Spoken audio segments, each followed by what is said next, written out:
fired up. Fired the up. Fired up. And how about those Devils? How about those Devils? Run it one more time, PK. How about those Devils? How about those Devils? Your New Jersey Devils coming off a disappointing, tease us all once again, tease us twice, loss to the Dallas Stars. In Nashville tonight, looking to bounce back and get in the win column. 2 points that they desperately needed. And your New Jersey Devils, my friends, your New Jersey Devils, my New Jersey Devils, our New Jersey Devils go into Nashville and just lay down an absolute beating, an absolute masterclass, beating the Nashville Predators by a beautiful score of 5-0. I must ask, I must know. Are you not entertained? Are you not entertained? Are you not entertained? I feel like I haven't been this joyful in months. It's only been weeks, but it feels like months. Obviously, let's take care of business first. Win or lose, we booze, and we're staying with the Martin Brodeur vodka, Dirty Devil vodka, smooth as hell. Wow. Wow, what a nice one. I always talk about how I love these just kind of coast to victory, no stress wins, no edge of your seat nonsense.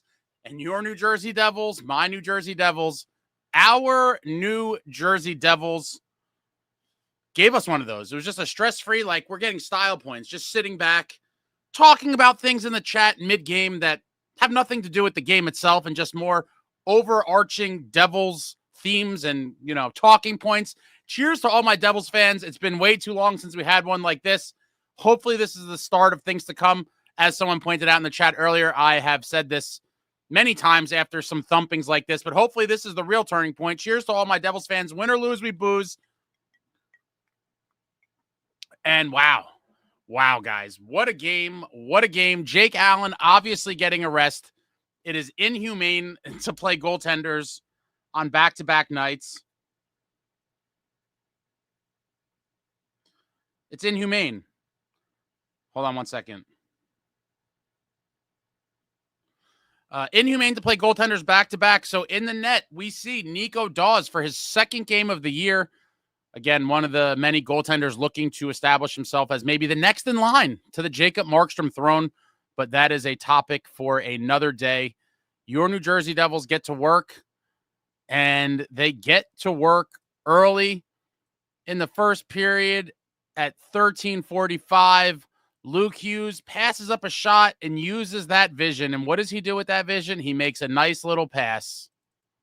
He's got 2 cups, and that's a lot.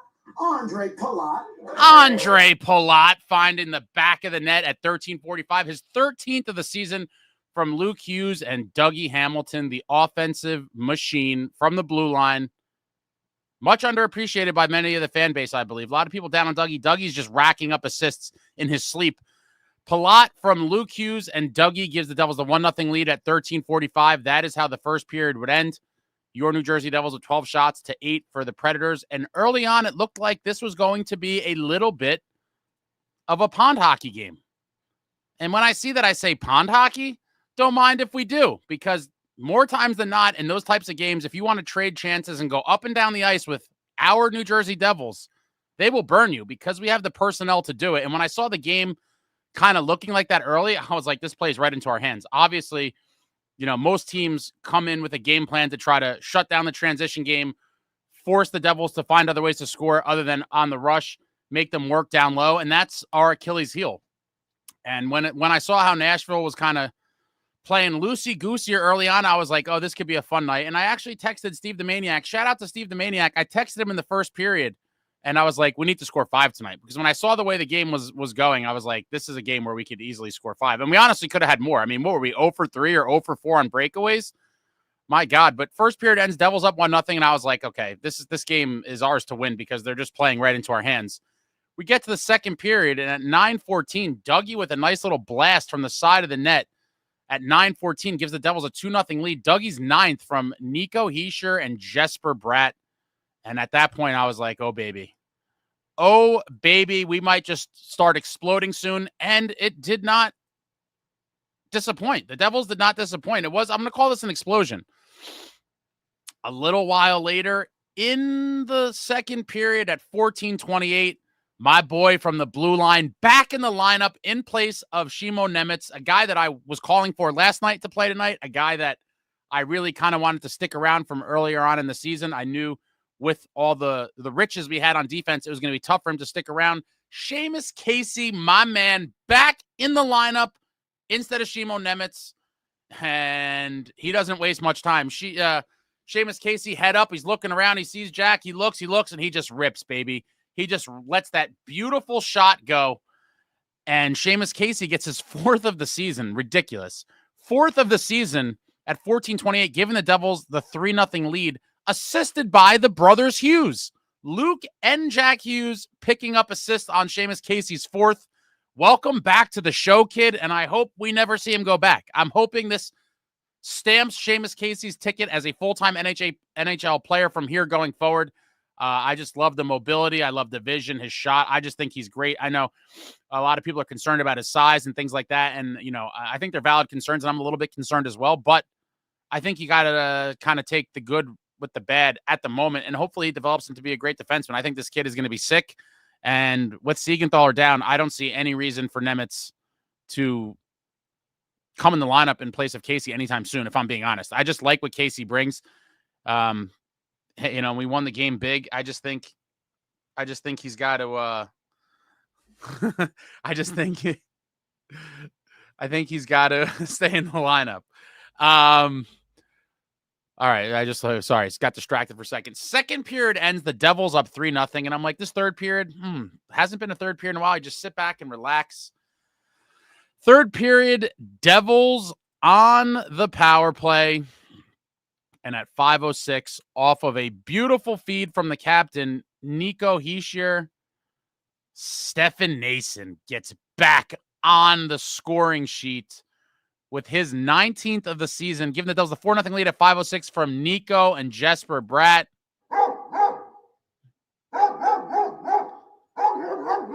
Love to see Stefan Noesen get on the score sheet. Love the junkyard dog.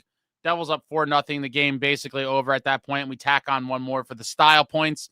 Tomas Tuna Tatar gets his 6th of the season at 9:27, giving the Devils the 5-0 lead. We had the brief shutout scare. It looked like the shutout was broken. Predators scored, but they were completely offsides. Devils challenge, it comes off the board. And Nico Dawes, in his second game with the Devils this season, let me just reload the stats to make sure they didn't change anything. Nico Dawes, 29 shots, 29 saves. Nico Dawes registering his first career NHL shutout. He breaks laws and maybe jaws. Kicking him in net, Nico Dawes. Woo! Nico Dawes picking up the shutout. What a win. What a game. What a night to be a Devils fan. Cheers to all my Devils fans. I mean, wow. What a beautiful game start to finish. There's not much really to complain about here, folks. And I think because of that, resident complainer SST might not even be here. If there's nothing negative to say, he has no interest. I think he's sleeping right now. I'm not going to complain about that, but wow, what a game. I mean, listen, start to finish, Devils gave up some chances that I wish they didn't, but in the end, if a team wants to engage in pond hockey, run it. Let's trade chances all night. With the guys we have, like I said, we're going to win more games than we lose. And when you want to play loosey-goosey, well, we'll play loosey-goosey, all right? That's our specialty. Our specialty is loosey-goosey. Devils win 5-0. I thought Casey looked great. Nico Dawes very sharp. Just goals all over the place. Palat, Dougie, Seamus Casey. When was the last time we got 2 goals from defensemen in the same game? It's probably been a while.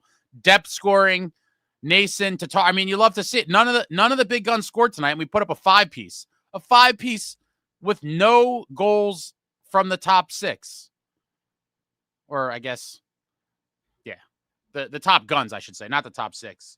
But no Nico goals, no Timo Meier goals. I know people are going to make jokes about that.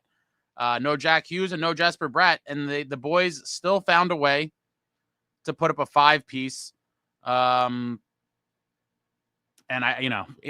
granted, he was on the second line tonight, but I don't consider Tatar and even Nason to some extent top 6 guys, depending on how you want to slice it up and get technical. But either way, scoring without the big guns, 2 defenseman goals, love to see it, and just a beautiful game. There's not much to complain about other than I can't wait till the next game against the Avalanche, and hopefully we see the same team with the same effort, and Mackenzie Blackwood doesn't stand on his head and make us look foolish again. We get to the game stats, and there's a lot to like here. New Jersey Devils, 36 shots on goal.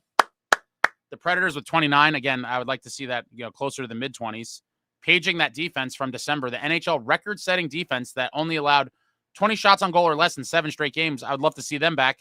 Devils got handled a little bit in the dot today. Face-offs, 40.6% for the Devils, 59.4% for the Predators. Devils perfect on the power play, 1-for-1. Predators 0 for 4 on the power play, which means the Devils' special teams were perfect. Perfect special teams perfection. 1 for 1 on the power play. The Devils 4 for 4 on the penalty kill. Absolutely beautiful. And the one stat that you guys know, you all know, gets me super amped. Your New Jersey Devils, our New Jersey Devils, 41 hits, baby. We had 30 last game, 41 tonight. I don't think it's a coincidence. I have to believe that Keith and the coaching staff was like, we need to get back to a physical brand of hockey. Heavier, edgier, more violent. That is 71 beautiful hits in the last 2 games, which according to my math, which is stellar, would be 35.5 hits a game average for the last 2 games. Keep it up, boys. Throw the body. And then the block shots. This is embarrassing for the Predators. Devils with 25 block shots. Woof. What an effort. Predators with 6 block shots. Devils 18 giveaways. The Predators with 11 giveaways. Devils with 6 takeaways and the Predators with 3 takeaways. 41 hits and 25 block shots for a total of 66. Woo! That might be the highest total of hits plus block shots on the season. And if it's not the highest, it's definitely up there. I don't think I can't remember offhand any game. There's some games I think we're in the 50s, but wow. What a game. What a night. Devils roll big. So much to be excited for. Hopefully they keep it up. And now we're going to go diving into the murky waters of the comments.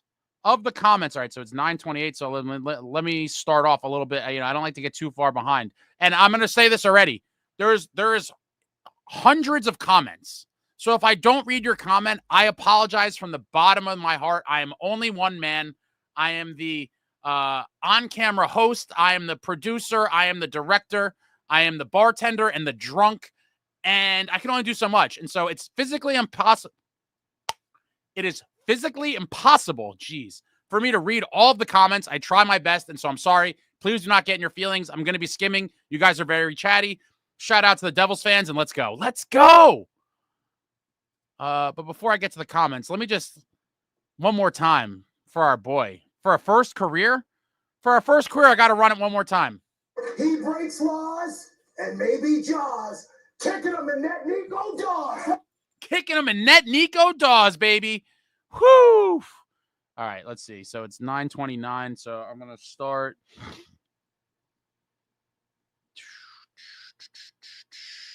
Jack says, play the Nico Dawes sound. You knew it was coming, Jack. Come on now. What do you think this is? Kicking him in net, Nico Dawes. Brendan says he is so entertained. I am so entertained as well. Captain Mafungo, stress-free dubs are intoxicating. Yes, they are. And they don't happen too often for this team this year. We saw some earlier in the year. It feels like it's been for an eternity with the Four Nations break and the team struggling. But wow, what a game. And those wins where you just sit back and it's like never in doubt, other than the first couple minutes of the game where you just cruise to a victory. The best variety of wins. BC says, make a deal with Buff and get Tuck. I would love Alex Tuck. I have no idea what they'd be asking for him, but I would certainly be curious what's going on. Nick Sports, still standing by what I said yesterday. Dawes better than Allen. I don't think we've seen enough from Nico Dawes to claim that just yet, but I don't think it's a crazy notion. I think a lot of people are still very skittish on the young netminder Nico Dawes. I personally think he's pretty damn solid. He showed signs last year. I think we did kind of throw him into the fire due to circumstance. We didn't have much of a choice, getting absolute trash goaltending last season. We kind of threw him to the wolves and he had to sink or swim. And on some nights he swam beautifully like Michael Phelps. And on some nights he sank like a rock. And that's kind of how the team was for last year as well. Some nights we got stellar performances. Some nights we got dog duty. And Nico kind of went with the direction of the team. But I definitely have faith in him, and I do think he could be a solid NHL goaltender. And as I've said many times, he will be one of the several gentlemen looking to be the next franchise goaltender for your New Jersey Devils in the post-Jacob Markstrom era. Jordan, I was there just now. It was epic getting that goal back. Oh, you're at the game, Jordan? That's awesome. Yeah, that was great to see them go to the the box there to put the headset on to check it out. I was like, oh, this is beautiful. As soon as I saw that, as they mentioned on the broadcast, and as you know, if you watch hockey, 90% of the time that a goal is challenged for offsides, it comes back. Someone calls down to the bench and they have all the iPads and all the tech. And so they pretty much know it was offsides, before they challenge. And so when I saw the challenge, I was like, ooh, baby, the shutout might be coming back. And sure enough, they wiped it off the board, and Nico Dawes earns that first NHL shutout. Nicole agreed. My sanity needed this win. I think we all did. John, NJDevils45, victory, baby. Smackdown. Hit the likes. Give my boy Ace the love. Thank you, John. I appreciate that. I salute you. Hit the thumbs up for your boy and for your New Jersey Devils. Evan, we got it done tonight. Yes, we did, and we got it done in style. Brendan plays, and Casey and Nico both smiling on the bench healed my soul. Very nice. BC, Dawes look great tonight, but I remember saying this plenty about Blackwood for a few years ago. Let's not get ahead of ourselves. Super fair point. There was nights where Blackwood looked like the second coming of, any star goal. Name any star goalie. And his issue, like many others, and the team, is inconsistency. He would get lit up for a 5-piece some nights. He would have, 1-goal games or shutouts. And you're like, this guy, if he could ever get these games, string these games together, he could be the guy. But it never happened. He had the injuries, a whole bunch of shit. I have no ill will towards Mackenzie Blackwood. I do think he potentially could win a cup on the Colorado Avalanche. It'd be painful for us to see as Devils fans, but I do think he, maybe he just took a little bit longer to get his shit together and mature than you would have liked to see when you had him as a New Jersey Devil. But water under the bridge. We have a ton of guys in the hopper now. Poulter, Jacob Malik, Tyler Brennan, Nico Dawes. Obviously, my boy Mikhail Yegorov at Boston University playing under head coach Jay Pandolfo. So I think we're going to be just fine in the post-Jacob Markstrom era. And like I said, if Markstrom plays good next season, he could be back for another year or two. You never know. Joe Mama, hopefully the guys use this road trip to string together some wins and get closer as a team. I mean, listen, they're probably fairly close. And in the end, I don't really care about that as much if they're winning games. Just win games. Just win games, period. Keeping up the Devils, he breaks jaws and sometimes laws. Jeep 7878. I love Casey's game. If they keep him around and they want him to learn defense, they should really play him with Pesci or Dylan, not Luke. I agree with that. I've said a million times. I personally am from the school of you always pair a young, inexperienced defenseman with a veteran defenseman. We saw what it did for Luke Hughes earlier on in the season when he was playing with Pesci. Obviously, he looked a lot better. He's, yada, yada. And so I do think for young kids' development, that is the best kind of method. For whatever reason, they wanted to put him and Luke Hughes together. I'm not sure if they played together at University of Michigan. I don't know if they ever played on a pair together. Maybe there's some sort of familiarity there, or maybe, Keefe wanted to assess really where he's at by putting him with Luke instead of a veteran to see like, all right, well, Luke is not going to cover up every mistake you possibly make. So let's kind of see where you're at when you're playing with another younger guy like Luke. Who knows the method behind the madness, but either way, I liked Casey. I wish they played him a little bit more, especially when we had the lead, but I think he's a special one. And I think he brings something to the blue line that only Luke really has. And I guess Dougie, but Dougie's not here long-term, for the long-term future, having Luke Hughes and Seamus Casey as your puck-moving defensemen that are going to provide some offense, I think are two very, very viable and lethal assets to have. And that's why I personally have said for a very long time now that I personally prefer to keep, if it came down to it, Seamus Casey over Nemitz, just because I think the offensive upside and everything that Casey brings is more what the Devils are going to need, heading into the future. Then, Nemitz could provide some offense. He could be one of those kind of two-way D-men, but in the end, if I had to pick, I've said for a while, I'm going Seamus Casey. And I'm sticking to it. John Woodson, no one's taking Plot unless we retain at least 25%, more realistically 50. I'd rather just keep him. Yeah, I agree with that too. If you have to retain a ton to get rid of him, like what's the point? It's like a net loss. John NJDevils45, Bratman, 9 assists away from Stevens' season's record. Crazy. Brat the Beast. Bratter is just underappreciated across the league. One of the best players in the league that not a lot of people talk about too much. And maybe it's better that he flies under the radar. Jesper Bratt is a special, special talent. Chico, Devils could have gone either way after last night. The effort was there, but the execution left us wanting. Today, they were extremely sharp, great puck decisions for the most part, good defense. Good enough defense. We did give up some grade A's here and there. Woodson says pond hockey is the only way we score. I mean, that's our most effective way to score. We do score from time to time other ways, but if you want to play pond hockey, let's go. Southern Devils fan, just got back from the game here in Nashville. Very nice. I went there. I think I saw the Devils play there in 2020, and they got smacked. Yeah, it's crazy that I one year I went on all these road trips when we sucked, and I was like, why did I do this when we sucked? I was just getting antsy, and I wanted to go see the team on the road and visit some of these other cities. And they were basically, I think at the time I went, like pretty much already out of the playoffs, and so they got shellacked. But I thought Nashville's an awesome city. I'd been there once before I went to see the Devils play there. Love Nashville. Highly recommend it for those of you that have been thinking about visiting Nashville, whether to go to a Devils game or a separate trip. Nashville's pretty cool. I am a huge fan, and I wanted to go to this game tonight, but it wasn't in the cards. Nicole, we finally played a full game tonight. We didn't wait for the third. We came out with gumption. That needs to continue. Fully agree. Fully agree. You can't wait till the third period to try. Turn on the Jets early and start running and gunning. Wolf Rockin', what's going on? Dawes is so much better than Allen. Keep playing Dawes until Markey comes back, which could be a long time from now, unfortunately. I don't think they'll do that, but I wouldn't be against it. I'd be curious to give, a little bit more of an audition to Dawes just to see where he's at. I thought he looked phenomenal tonight, obviously. And I think he could be the guy. But we're going to see. I do think they're going to lean on Jake Allen, and we will see maybe little appearances by Dawes on back-to-backs, or maybe if there's 3 games in 4 nights or something like that, I assume he'll get in. But hopefully Markey's back sooner than later. Jack McCabe, Stefan, John, Mad Dog Madden, Nascent with a sack-filled power play goal. That was beautiful. I think the puck maybe even been off the ice. I got to go back and watch the replay. It looked like he kind of whacked it out of the air. What a shot for the Junkyard Dog. John Woodson, ESPN doesn't even have Casey on the box score sheet. They are so bad at hockey. I think there's a lot of media outlets that aren't really, in the hockey business. Chris Wilson, good win for the boys. Nice response to a tough loss, and on back-to-back defense and Dawes were solid. Good to get the win. Absolutely. Oh, SST is here. He says, pond hockey will get you girls. I learned life valuable lesson.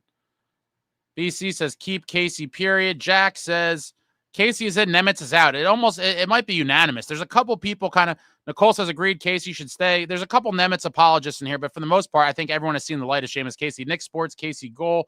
John Fay, Casey's goal is a thing of beauty. John Woodson, can Casey play forward for Timo? Walt, Casey was fantastic on both sides of the ice tonight. He may have just secured his spot where Nemitz struggled. Casey just slid in seamlessly. You got to love it. Greg Orlando, Casey is awesome. Going to be a great player with some time in the league. Samuel, to quote the best on-air hockey guy, firewall hockey. I don't know what that reference is. Let's hope every team wants to play that way. Smart teams don't. Smart teams know how to kind of stifle the Devils and make it difficult for them. And I think, those are the games that we struggle the most. When teams get in on a heavy forecheck, take away the middle of the ice, and just kind of clog things up, that is when the Devils struggle. If you want to play wide open, trade chances hockey like the Predators did tonight, the Devils are going to win way more times than not. Jack, officially off the Timo train for now, getting near non-factor territory like the rest of the bottom 6. Woodson, 10 games for Casey. Cautious optimism, people. I've seen enough. I think he's that special. And Sal was like, Salvador on the MSG broadcast was salivating, playing the replay with his head up when you see him survey everything, and then he just rips that beautiful shot. I've seen enough, Woodson. I'm all in. I agree. Cautious optimism, but I thought he looked stellar at the beginning of the season. I was bummed when he got sent to Utica, and he picked up right where he left off. I mean, I've seen enough. I am all in on Seamus Casey. Val says, some players just have it. Casey is one of those players. Fully agree with you, Val. Jack says, yes, sir, Val. Yeah, I really think he is one of those guys. He is him. He has it. He has the vision. He has the shot. Doesn't try to do too much. And I think he might stick around, and I would love to see it. What a success story that would be for him. Starting off the season with the big club, going to Prague for the Global Series, playing a few more games, and then he kind of gets the demotion because he gets the demotion for the healthy guys coming back. And, and now an injury has paved the way for him to stake his claim to be on this team. And if I'm being honest, even when Siegenthaler is healthy, I would play Casey over him. I just think Casey's that good. I really do. Ryan Snyder, the Junkyard Dog. Yes, sir. Mr. Stefan Nason, looking electric. Joe Mama, that Nason goal looked like a golf swing. Yeah, I'm pretty sure the puck was off the ice and he just kind of swiped it. It was sick. Jack McCabe, hit the like. Thank you, sir. I'll tell you. Quote the best on-air hockey guy of all time, Fire Wagon Hockey. Hope every team plays us like this. Thanks, Doc. Oh, Doc Emmerich. Shout out to Doc, the absolute legend. Michael Shane, Timo plays a great game, does so many good things, but his lack of finish is starting to be really worrisome. Yeah, I mean, listen, I think he's streaky. We knew that. I always defend Timo. He has to start producing, obviously. It has been frustrating to see, but he is a bull. Sherry Poo, this heavier, edgier, more violent, sick hoodie was a Running with the Devils limited capsule release that has been long sold out from a few months back. But got to be heavier, edgier, more violent. Got to be. But I will tell you, the winter hat is still available. I forgot about those. I don't know how many are left. They're getting low. But Sherry Poo, if you're interested, or for anyone else, I do have the heavier, edgier, more violent graphic on a nice winter hat. Link in the chat there. The hoodies are gone, but there is hats. Keep your head warm. John Woodson, wrong. Doomers never take a night off. You're right. I spoke too soon. I spoke way too soon. SST says SST never sleeps. He is a vampire. SST has been summoned. Ryan Fisher just got here, but when was the last time we got a first period goal in the lead? It feels like sometime. I don't even know. It feels like forever. John Fay, y'all Doomers got to chill after what we witnessed tonight on the ice in Nashville. What a game! I love 5-0 stomping. You absolutely love to see it. James Valenti, after today, I think we could trade Nemitz for a good top 6 forward and keep Casey around.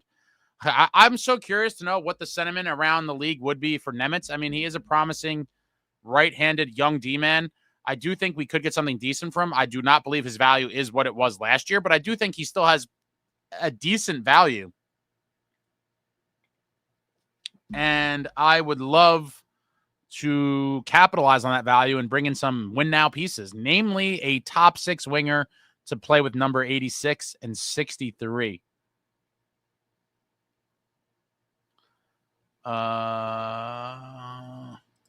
Woodson, I don't think Ace is ready for a playoff run. Dude is bouncing around like a madman after beating the Preds. Listen, Woodson, don't take this from me, bro. I've been down. I've been down in the dumps. I had an incredible night. One of my favorite nights in a long time. Shout out to the boys, Brian and Anthony. We had a great time. We went to Boston and we witnessed one of the greatest hockey games I've ever seen, live or on television.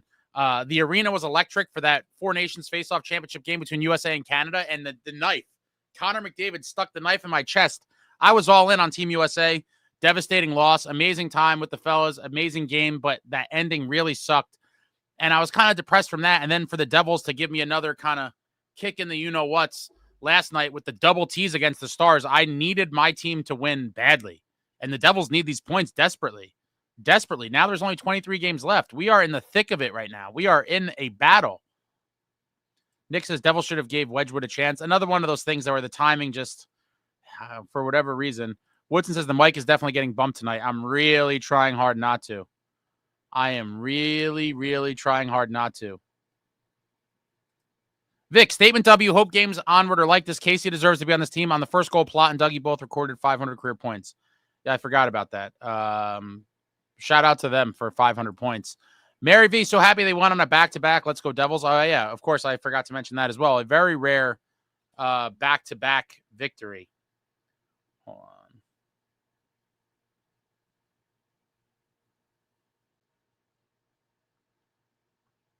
They said they might. I think Sal was asking who was going to keep the puck or if they were going to cut it in half.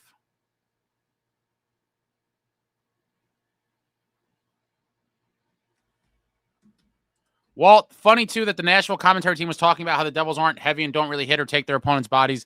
Meanwhile, NJ was hammering guys all night. Heavier, edgier, the mic's in the way, more violent, 41 hits. Love it. Woodson is calling into Vegas, house on no sound in the future. That's probably not a bad bet. Vince says a Dawes-Yegorov tandem in the future can be scary good. I totally agree with you there. Woodson Dawes would be traded if Yegorov continues to look this good. I saw him live. If you haven't seen it, there's a little bit. I think there's a little bit in the vlog. I saw him play at Boston University. Was lucky enough to witness his first collegiate shutout at Boston University the night before the Four Nations games in Boston. There's a Boston vlog out now. And I will have, and there's a Four Nations vlog, championship game vlog. If you haven't checked it out, head over to the channel. There's a bunch of warm-up videos. There's vlogs. There's a little bit of everything. And I have a lot of stuff in the chamber that I have to release as well. I've been a little backed up here. There's a lot of stuff going on. And, I'm a one-man symphony over here. I got to talk to Keith Kachuk. That's a pretty interesting video. But if you haven't seen the vlog, I'll drop it in there. There's a little Yegorov stuff in there. But I will have a full Yegorov dedicated video coming out in the next few days with a lot of warm-up footage and some other cool shit. So definitely check that out. I just dropped the Boston vlog in there. There's some interesting stuff in there. Wolf Rock and Casey better not get sent back down. I'm going to go crazy. Nimitz has nothing on Casey, especially that scoring touch. Nason, the junkyard dog. Absolutely. Mary, you should do a great job. We don't expect you to get to everyone's comments. Well, someone yelled at me last time, I think. So I'm just trying to set the expectations. I'm trying here, but I'm already now falling more minutes behind. Phil McCracken says Dawes is good, but I'm still very gun shy on him. I get it. We've seen this before, or a similar situation where everybody was quick to anoint somebody who didn't quite pan out, and obviously Blackwood comes to mind. And I'm not saying he's going to pan out to be some excellent goalie, but I do think he has a very good chance to become a decent starter in this league. And I think him and Yegorov could be an interesting tandem at some point. Poulter's going to have something to say about that. We'll see, but it's a good problem to have.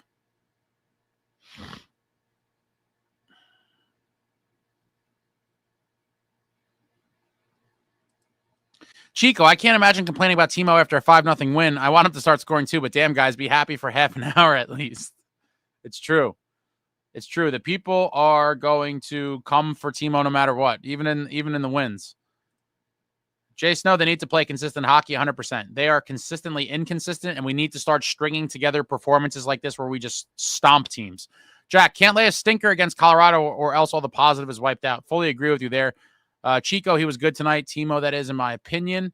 Wolf Rock and Ace, after all the BS that happened at the Four Nations, I think Brady was pissed enough to finally want out of Canada, especially if Ottawa misses the playoffs again. Yes, I'm still praying for it. I've let it go, man. I've let it go. It's just, I just can't see it anytime soon. Jack, Timo's getting paid $4.4 million per hit, and he got his ass blown out by Luke Shen tonight. Jay Snow, let's not get crazy after one win because we've seen them, unfortunately, lay an egg the next game. That is also true. Follow up a monster game with another monster game. Vic, I wonder if Nemitz gets pissed by getting scratched in favor of Casey. Does he get traded now? We're going to see how he handles it. I think we should cash him in now. I don't think his value will get any better by playing him. And quite frankly, I'm scared that his value could slip some more if we continue to play him. And so I think he's probably still has a decent value. I would definitely start inquiring as to what that value truly is and what we could get for him. So we'll see. Maybe he does stay. I'm not dead set on trading him. I just think he is definitely expendable. And I think Casey is the guy to keep. I also want to see Kovacevic signed long-term. So we have Fitzy has some interesting decisions to make regarding the blue line for sure. And we'll see how it all plays out. Jason, no, Casey just finds the net. It's crazy. Yeah, he's got that vision and he's got that shot. He'll get it through traffic too. Manny, Preds have to be one of the most let down squads compared to the hype. I think you're correct. I mean, they were a playoff team last year. They get two of the biggest free agents in the summer. Trotz goes out and gets Stamkos and Jonathan Marchessault. I mean, wow, two guys I would have loved to have. The Devils, it was very unlikely we would have got both of them, but to get one of them, I thought would have been awesome. And supposedly Fitzy may have been in on both of them. And they both decide to go to Nashville in a state tax-free state to keep as much of their millions as possible. And somehow the team is a dumpster fire. I didn't see that coming whatsoever. I definitely didn't see that coming whatsoever. Southern Devils fan, it was my first Devils game tonight. Well, congratulations to you. One you'll never forget. Obviously, it being your first game and the way the game played out. What a great first game. Don't think they're all going to be like that, Southern Devils fan. Sometimes it goes the other way, and you're at a game where the Devils get spanked. Chico, get a 3C who isn't Dowling, and Timo probably starts producing a lot more. Right now, there isn't a fit for him, but it's not like it's impossible to make one. Yeah, that would be nice. Halla could be, pushed down to a 4C. We have options, but we definitely need pieces, and the more impact types of players we get, I think the better. But for all the people that think it's a foregone conclusion, Fitz is going to try to get a top 6 guy, I do think that is a little, I don't know, optimistic, I would say. I think it's a little optimistic because I just don't see it going that way. I hope I'm wrong, and I hope that he does bring in a top 6 guy. There's some names, floating around out there. And he did say in a recent, I don't know who exactly he said it to. I think he said it to a reporter or something, but he mentioned that his priorities were getting a top 6 guy to play with Jack and a bottom 6 forward. So, at least there's an admission, if you will, that the team is missing a top 6 guy to play with Jack. Now, what exactly that means in terms of obtaining one, I don't know. Well, and is he going to try to reach for a guy and think he's a top 6? Like, technically, not too long ago in the summer, he essentially signed Tomas Tatar to be a top 6 guy. I mean, so, a lot of us thought that was a reach at the time. I was one of them. I was a little skeptical, but we didn't have a lot of cap space, and it was his last move. And so I get why he did it. It was just a low risk gamble that didn't pan out, but I'm hoping we get a legitimate bona fide top 6 guy somehow. I don't think it's going to happen. Maybe it's something we could get in the summer, but you never know what Fitz may have up his sleeve. Sean, it was great to see Seamus score today. I hope he gets more games, but I'm afraid as soon as Siegenthaler comes back, he's going back to Utica. We'll see. I mean, and again, depending on how long that is, if Casey stays in the lineup and continues to look good, that may make Siegenthaler expendable, and that's some more cap shmoney's freed up as well. Woodson, we need someone who doesn't get their ass kicked. As long as Casey can run away fast enough, I'm okay keeping him. I agree with that too, for sure. Obviously, the size does scare me. I am Mr. Physicality, Mr. Heavier, Edgier, More Violent, Mr. Junkyard Dogs, Mr. Give Me the Beefy Boys. But if he could use that speed and hockey IQ to kind of counterbalance the undersized frame that he's working with, I'm all for it. And so far, I have to say I am a huge fan of Seamus Casey, and I think he's a special player. Joe Mama Bratter was keeping up with everyone at the Four Nations. He's great. Yeah, he was. He definitely didn't look out of place, I don't think, at any point. I thought he definitely looked like he was an elite player out there with the rest of the, the cream of the crop, if you will. Paulie Walnuts, Ace, that pick of you with the praying hands worked big time tonight. Got Casey and Nemitz out, and Dawes gets a shutout. Yeah, I'm thinking I might have to use it again. I might just keep riding the image until it doesn't work. Jay Snow, that won't work playing pond hockey in the playoffs. I agree with you there. The ice is obviously going to shrink. Space becomes much harder to come by, and it's a tighter, heavier checking game. But hopefully, they find a way to generate those other goals other than just the speedy transition type. And I think they can. It just has, again, be more consistent. Anonymous. I don't know if I like this Anonymous. I hated last night's outcome, and I was upset like most people. But if the Devils played like they did last night every game, they would have a noticeably better record. Dallas is a very elite team. I agree with you there. They didn't play a bad game. They just couldn't finish. Unfortunately, finishing and scoring goals is all that matters. But a lot of people, I think, were kind of like trashing them. And in the end, I thought they played a decent game. They just could not put the puck in the net. Jay Snow, when teams clog the neutral zone and take away the middle, we struggle 100%, and that's been an issue ongoing. Woodson, every team wants to play us in the playoffs. So easy to prepare for. I mean, yes and no. I mean, in theory, it's easy to say, oh, take away the middle and they're out of the game. But we do have a pretty decent record against the better teams in the East on the season. Chico, I wouldn't really call it pond hockey, though. They rushed a lot, but they did well getting the puck cycled for second and third chances, in my opinion, got in the Preds goalie's face too. Yeah, I agree. I think it all kind of was I guess I'll call it a derivative of the rush, But a lot of times it wasn't like a clean rush when they just go down and score. Like, you're right. Like, they brought it in and then they had to work it around a little bit, work for chances, look for guys in front, try to get tips. And I thought, it was one of the better games the Devils, one of the better and more complete games that we've seen from this Devils group in quite a while. Mike Milwitz, I'm going to Vegas for the game on the 2nd. Very nice. I'm super jealous. I saw the Devils get smacked there as well. I believe they actually got shut out. It was the same year that I saw the Devils lose in Nashville. Phil McCracken, I'm not getting worked up again about a win versus Smashville. It's like beating the Sharks. You just don't want to lose. I will celebrate every win this team gets, and when it's a beautiful variety one like tonight, a 5-0 shit kicking on the road, I don't care who you tell me it is. It's an NHL team, bud. That is a quality win. Chris Wilson, Casey was put with Luke because of Luke's development this season defensively. General had mentioned that earlier today in an interview. Yeah, but, Luke is still, it's not like, oh my God, Luke came back 3 months ago and now, or 4 months ago, whatever it was, and now he's some lockdown world-class defender. I mean, that's simply not the case. He still is very young and early on in his development as an NHL defenseman, but I like the vote of confidence in both Luke and Casey for him to do it. I'm just curious to see, in the next upcoming games, if they stay together, if it ends up being one of those calamity situations like we saw with Nemitz and Luke last night against Dallas.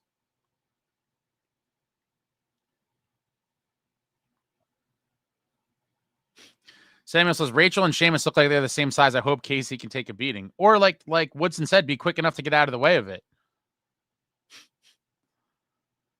Joe Mama, those comments Nemitz made kind of sunk him. And I do, and in fairness to him, I do think it was kind of taken out of context.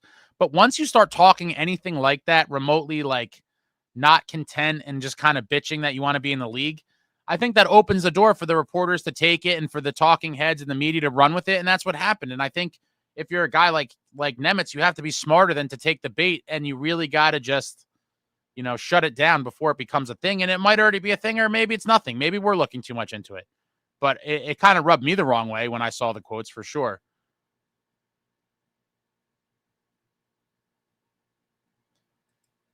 BC, if I'm Fitz, I'm asking Boston what they want for Trent Frederick. I love Frederick. I would love him on this team. I just don't think Boston's going to be looking to sell. I could be wrong, but they're going to be right in the thick of it till the very end. Vincent says, Casey had a great game, but let's pump the brakes a bit. Let's see if he has consistency. I mean, fair, but I think he's looked pretty damn good most of the time he was here, even his earlier stint. Steven says, there's no bigger drug in sports than recency effect. Everyone regarding Casey versus Nemitz. My viewpoint hasn't changed though, Steve. I understand what you're saying, and it will cause a lot of people, like, it is the recency bias, like, oh, we just saw him and Nemitz just struggled, and so everyone's kind of piling on. But I have remained unwavered in my support of Seamus Casey from the first stretch of the season. After I saw some of those plays he was making, I was all in on Casey over Nemitz at that point. Well documented. Jack says Sal's a homer. Love the guy. Almost every broadcaster's team is a homer to some extent. Chico, Seamus Casey is going to be a tremendous player for the Devils. Keep in mind, this is the same guy who had 45 points in 40 games in the NCAA last year. Beachmaster's Timo skate save was huge. Yes, it was. Preserved the shutout for young Nico Dawes.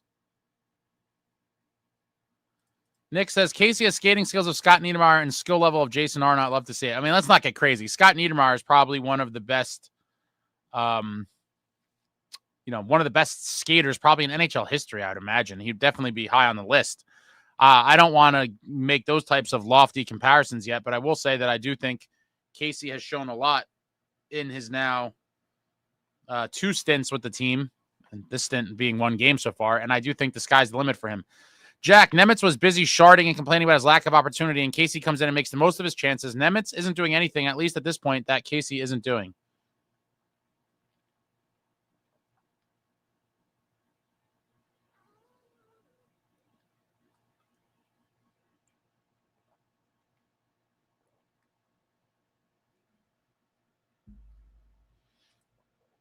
Jeep says, Keith got to play Timo on the right. I'm done talking about this. I've thought Timo needed to be on the right and on power play 1 forever. We talked about it last season. We finally saw it when Lindy got canned and Travis Green put him on the right side, put him on power play 1. And what do you know? What an absolute shocker. Timo Meier led the entire NHL in goals in the month of March. Shocking, right? You put the guy exactly where he was in San Jose when he was dominating and why we traded for him. And you replicate that. Right side, power play 1. Let him hammer those one-timers from the circle, and hopefully we eventually see it. But as someone pointed out last night, there probably is some sort of analytics math team type thing where they justify that he's somehow most effective on the left. I can't fathom what the hell they have that suggests that, but I'd be very curious to see it.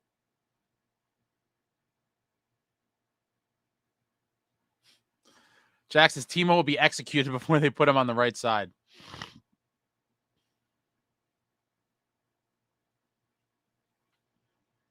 Joe Mama wouldn't mind adding a reliable faceoff guy. Absolutely. Nico's taken the most faceoffs in the league, I believe. Well, maybe someone caught him now with the time he missed. But up until his injury, he was leading the league by a good amount, I believe. Steven says, I haven't seen Ace this Jack since he was stacking pucks on his head. Oh, you saw that, Steven? I forgot to mention that. I will say, I totally forgot about that. Thanks for reminding me, Steven. I've been, my sleep schedule is crazy. I'm trying to edit videos. I got things going on in life. Shout out to my grandma. It was her 92nd birthday today. We went out for lunch, had a good time with Graham. But I totally forgot to mention. Funny story, quick little story. I was at the Four Nations face-off championship game, got in there pretty early, and we were just kind of chilling in our seats for a minute, just taking in the atmosphere. They had the logos and the lights on the ice, and there's things going on the scoreboard. They're showing videos. The music's pumping. People are yelling. There's USA chants. There's people with Canada flags. There's people dressed up like Uncle Sam. There's people with USA jumpsuits on. It was bedlam, complete pandemonium at the TD Garden.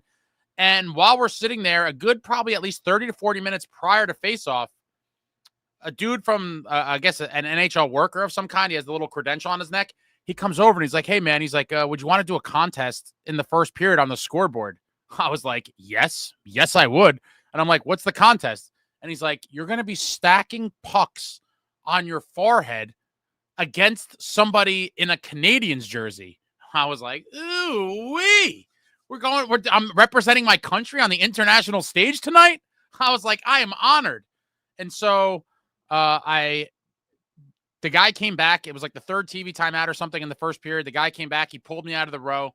We ran around to the other side and we waited there for a couple minutes. And essentially on the scoreboard, like you see at the Rock or every arena, they have little cheesy contests. I was in a puck stacking. I had to stack pucks on my forehead against a dude in a Canadiens jersey.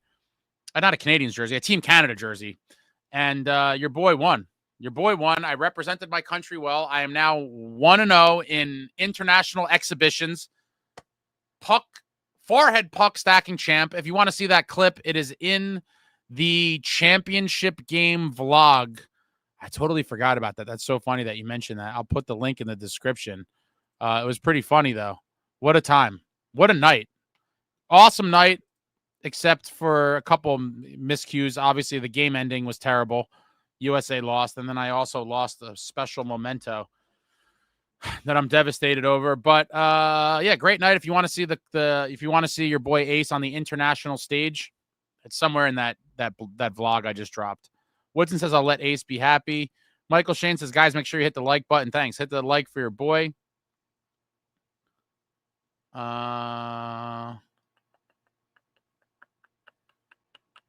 Steven says the next 5 games are pretty brutal. We play some great teams. Yeah. The schedule makers did not take it easy on us. We're kind of running the gauntlet here. I hate my computer sometimes. Got a couple days off to rest and nurse ourselves back to health. And then Wednesday night, 9:30. I'm sure some of you, it's going to be way too late for some of you, but your boy will be here. I was here for I think we had one 10 o'clock and one 10:30 game where the live started at like 1:30 and shit. And some of you psychos were here. Shout out to you guys staying up late night with your boy, but I'll be here no matter what time. It's a 9:30 start Wednesday night. So I guess that puts us at a 12:45 a.m. East Coast start time for the next post-game live. Those are kind of annoying, but it is what it is. But Wednesday, we got the Avs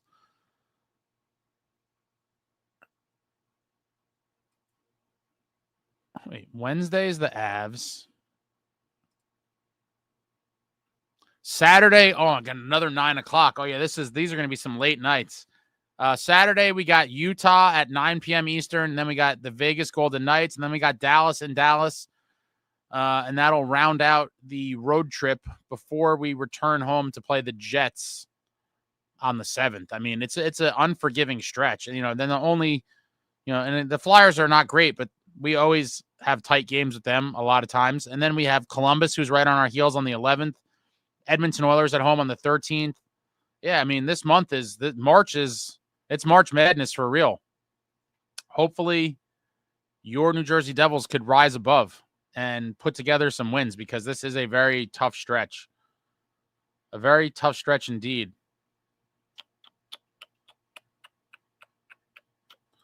Howard, the Devils dominate the Panthers in back-to-back games and lose to the Sharks, Ducks, and Sabres. That's a coaching issue. The talent is there. It could be partially, but at some point I have to say the onus has to, the players have to look like they give a shit. And some nights the effort's not there and you're like, does anyone care? And I think Nason alluded to it in a post-game interview. I forget when. It was, I don't know, a few weeks ago, a month ago maybe, where he said, guys weren't doing what they needed to do and whatever else he said. And it was kind of damning. And maybe that kind of woke some guys up. I don't know. But we play up to the competition and we play down to the competition. It's been a kind of reoccurring theme for a while. I guess the only solace that I take in it is that there's only good teams in the playoffs. And so hopefully the Devils get into the playoffs and they consistently play a high level of hockey against these good teams. But losing to bad teams has been a Devils trademark for quite a while now. And it is unfortunate and it is a painful thing. When you look as the season goes on, all these points that were just given away to the teams like the Sharks and the Ducks and yada, yada. Greg, shout out to the noticeably large number of Devils fans in the crowd tonight. Absolutely. There was definitely a ton of Devils jerseys in the crowd. At one point, I think a Let's Go Devils chant was audible on the television.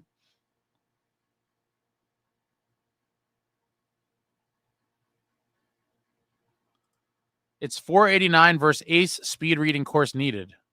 What does that mean, Samuel? It's 489 versus Ace speed reading course needed. I don't know. I'm lost now. I'm curious what that means, Samuel. Let me know.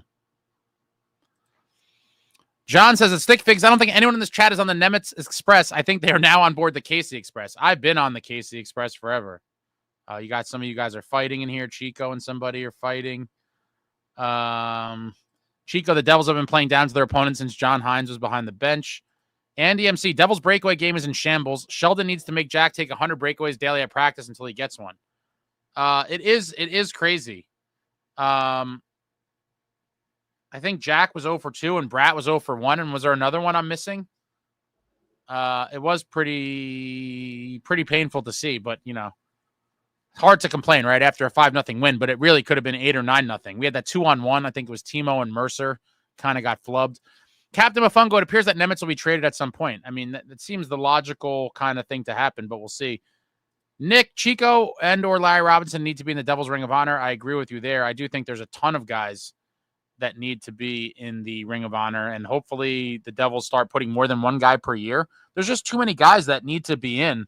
And it's like, if you only do one per year, like I might be dead before I see all the guys get in. Like, it's a great marketing thing too. Do 2 guys a year. I don't know why they wouldn't. Or do 2 nights a year where you do 2 or 3 guys. I mean, I believe there's a good 15-ish guys or so that belong in. Do 2, either 2 separate nights for one guy. I guess because they already started doing single guys, they'll keep it that way. I'm fine with that. Do 2 a year at least.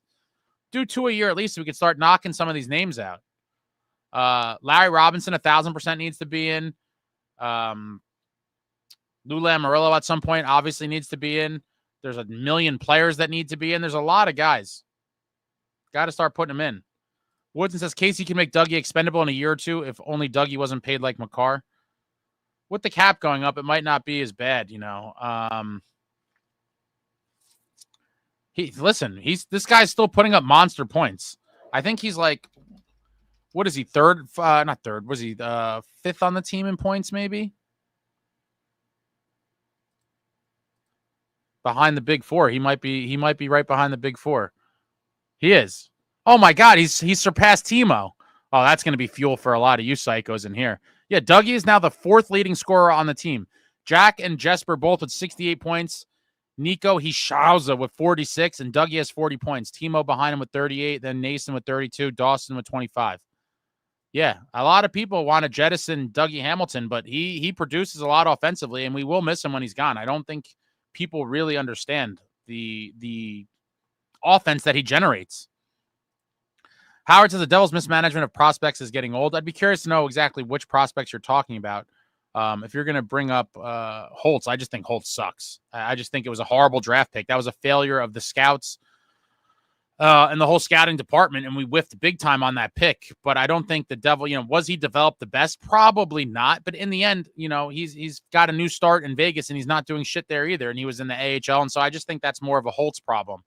Ritter Engine says, hit that like button. Thank you, sir. Come on, hit the button for your boy. Thumbs up.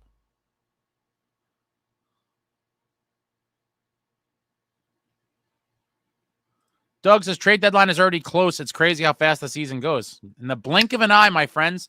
I remember it seems like just yesterday. Your boy had a decent tan going from the summer. It was August.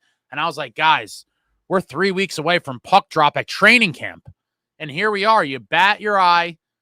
We're through the 4 nations, and we're now down to 23 games left on the season before the playoffs. It happens oh so quickly. And I truly hope we are here to talk about New Jersey Devils playoff victories. I need it desperately. It's been 2 years, and it feels like an eternity. Brandon says, at Chico, I personally like Casey way more than Nemitz. I am 1,000% with you on that sentiment as well.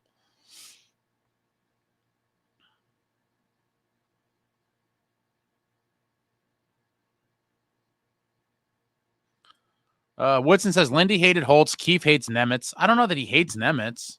I mean, do you really believe, Woodson, that Nemitz deserved playing again tonight after last night's performance? And then Woodson says Keefe always hates McDermott. That I definitely agree with. It seems that way.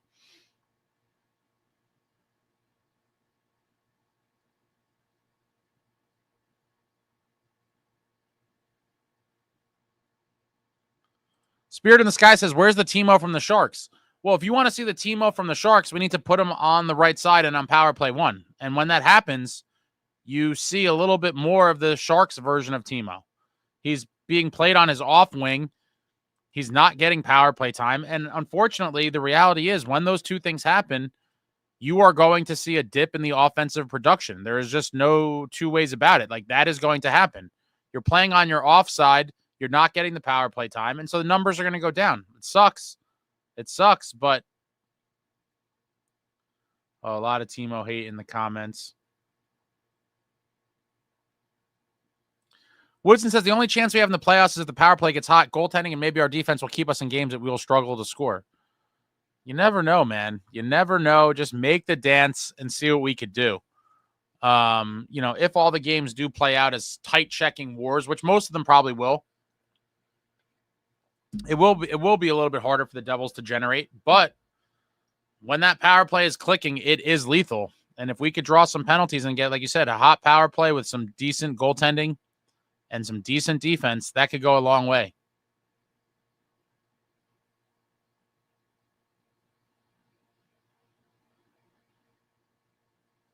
Dogzilla says Casey has a wicked wrist shot. It's a beautiful shot. A beautiful, beautiful shot. Insane Pollock, what's up? I should not be shocked at negativity in here after a dominating win. Of course you shouldn't. You know what time it is. Random man, I've said this to my friends for the past few weeks. Dawes better than Allen right now, and Casey better than Nemitz. Markstrom-Dawes tandem next year are going to feed families. I do find it interesting that a lot of people are all in on Jake Allen returning next year.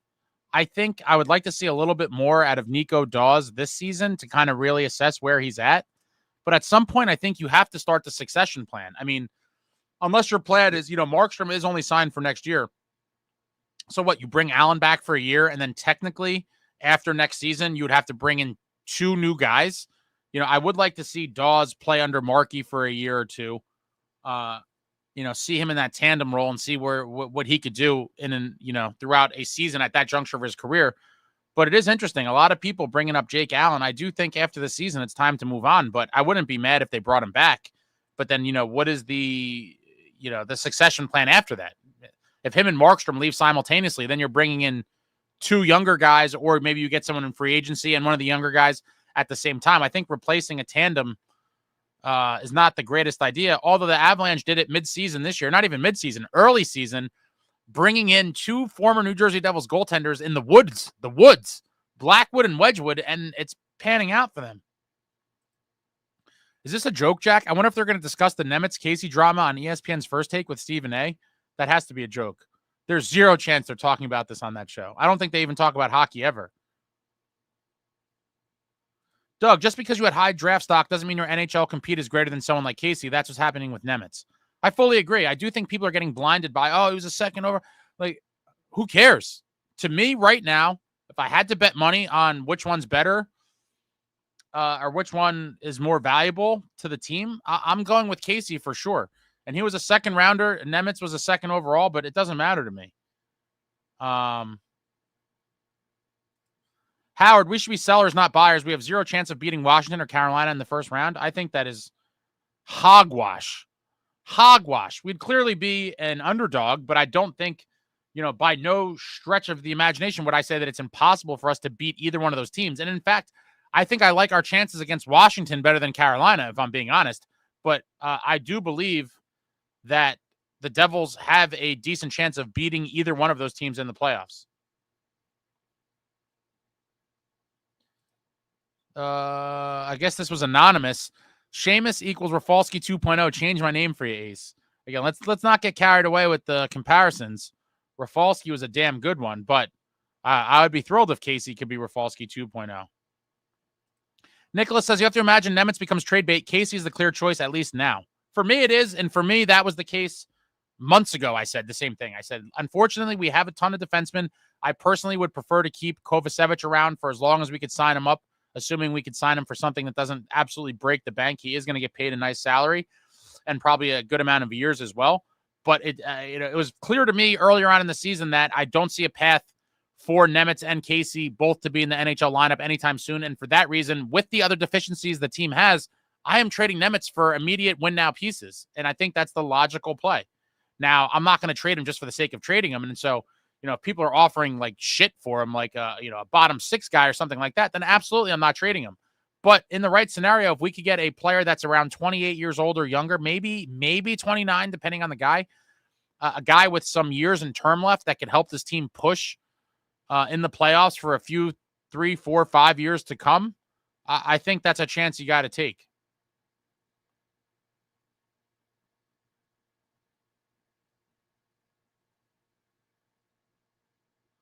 Insane Pollock says that's another one on the block list. Stupid takes left and right. Who is that about, Insane Pollock? I'm trying to catch up. I'm closing the gap a little bit. Oh, Howard. Okay.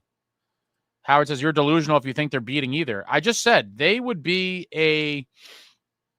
an underdog, but to say that it's impossible for them to win, I mean, that's just crazy. Yeah, we see upsets all the time. That's why they play the games. I don't think it's delusional at all.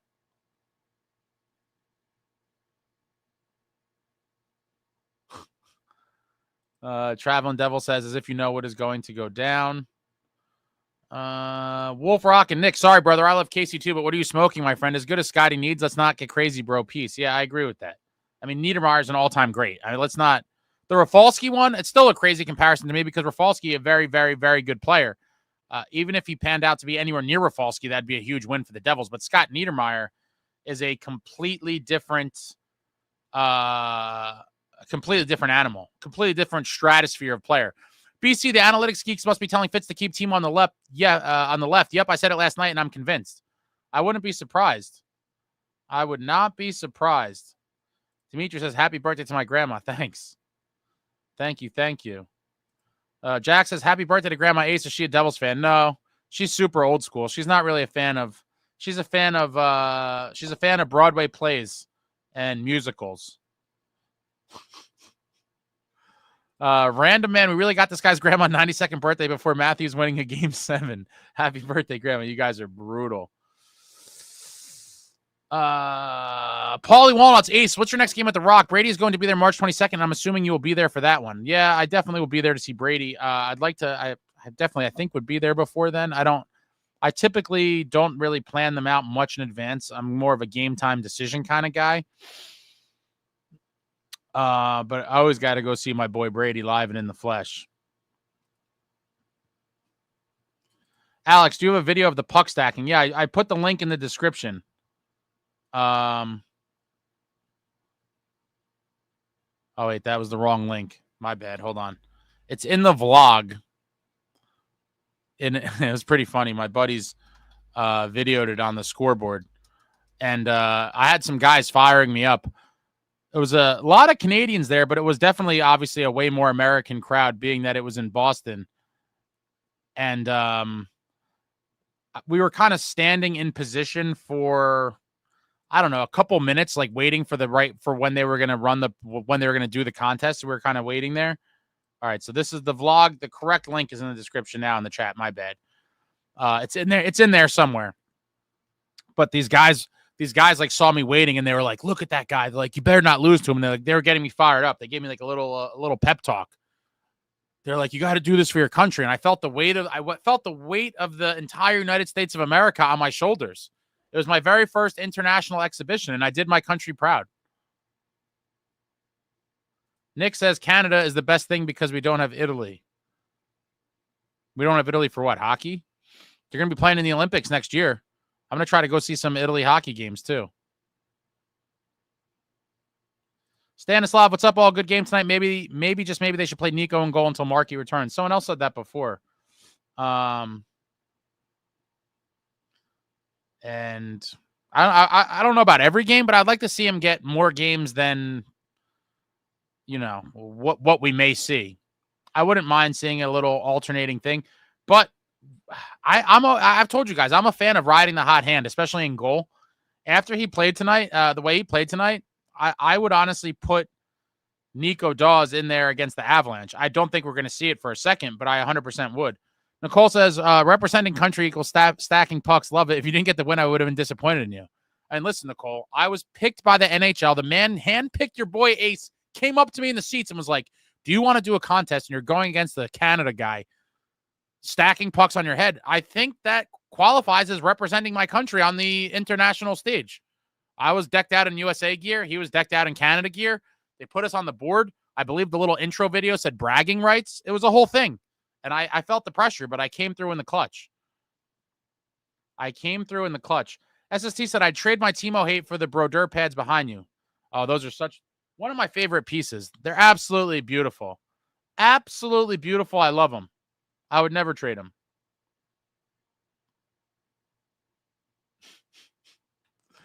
Chico says, give me 3 1-1 in this next 5 and I'll be happy. I would sign up for that in a heartbeat. What are you kidding me? 7 out of 10 points, 700 hockey over a 5-game stretch. Sign me up.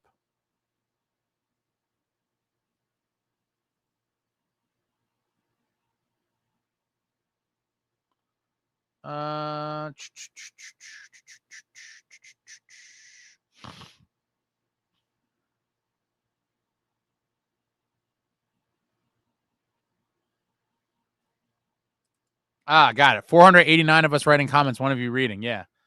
Yeah, it's a little hard. What's I'm still every time I think I'm catching up to like more close to real time, I fall back behind. So now I got to really speed here.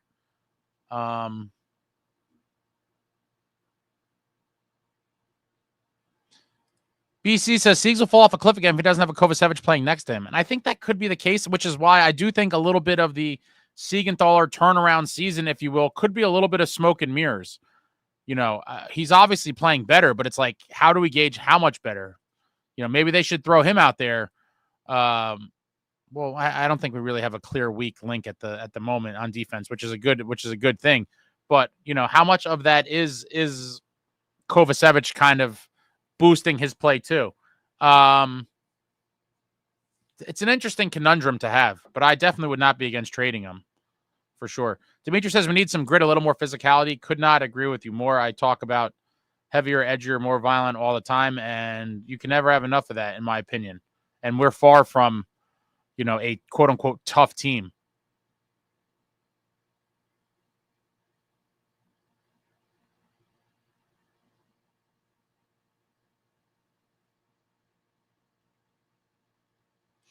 DC says, yeah, our scouts have whiffed terribly on first-round selections going back years. Yeah, I pulled it up not too long ago, going back like nearly 30 years of draft history, and in the end, the Devils have whiffed big time on so many first-round picks, and that's why I personally don't value first-round picks other than valuing them to trade for known players.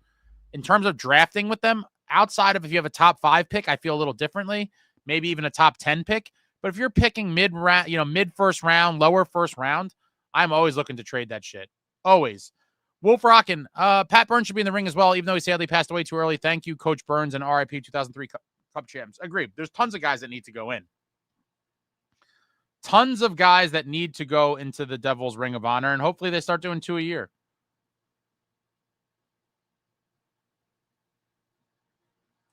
Chico, for me, it has nothing to do with where Nemitz was picked, but everything to do with his resume. He scored at an elite level at every level of play.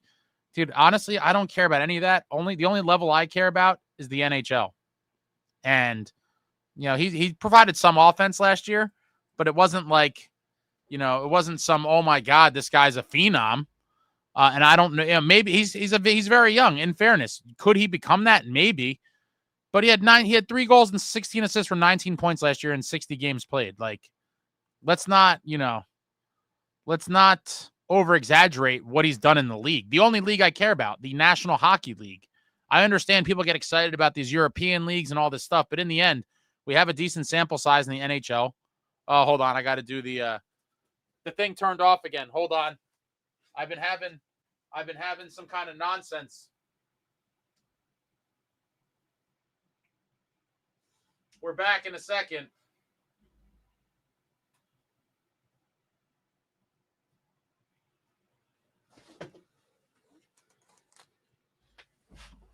And yeah, it's cute to score in those other leagues, but we have a good sample size. And could he grow into being a much more offensively potent defender? Absolutely. But in the end, I think that potential is there for Casey as well. And I'm not trying to win the cup in 2032. I'm trying to win now. Win now. Win now. Chase Snow says Casey has 1 less goal than Hall. That's pathetic. Yeah. Howard says Nason, Cotter, and Covey, the only players outperforming expectations. Hall, Mercer, Palat, Timo, Tatar have all been duds.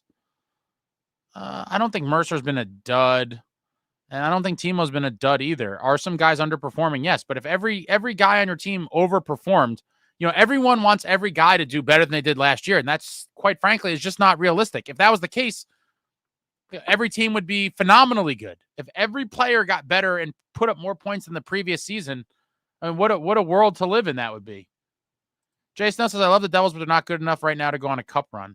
Listen, the X factor is Markey, baby. And I said that when the rumors first came up last year. If Markey comes back and looks anything like he did before he went down, I'm not counting the boys out. I am not.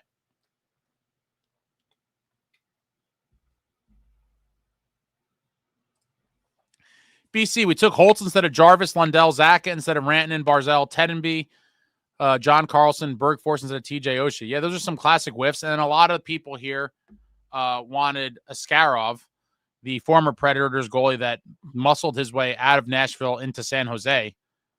Part of the reason that, Mackenzie Blackwood became expendable and Mike Greer, the GM of the Sharks, traded him to the Avalanche.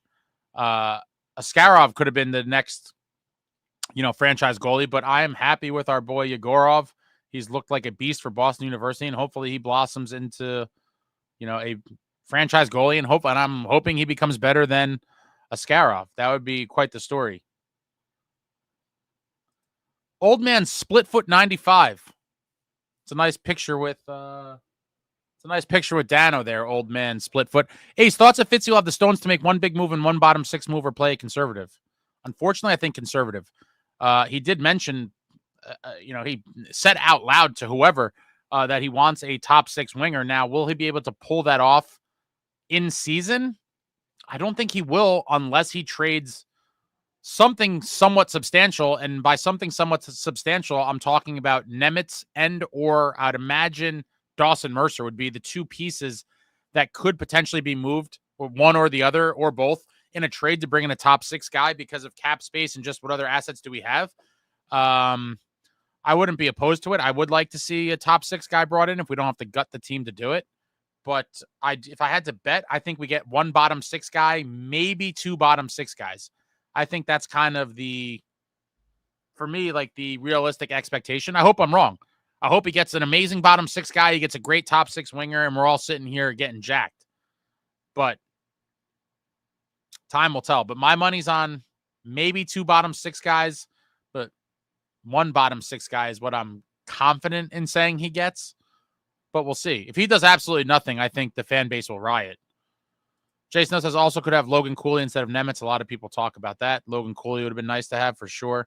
Traveling Devil Canada has the toughest group in the Olympics. Who's in their? I didn't even look into all the groups and all that stuff. Ryan Johnson. Dawes has been absolutely lights out. He has.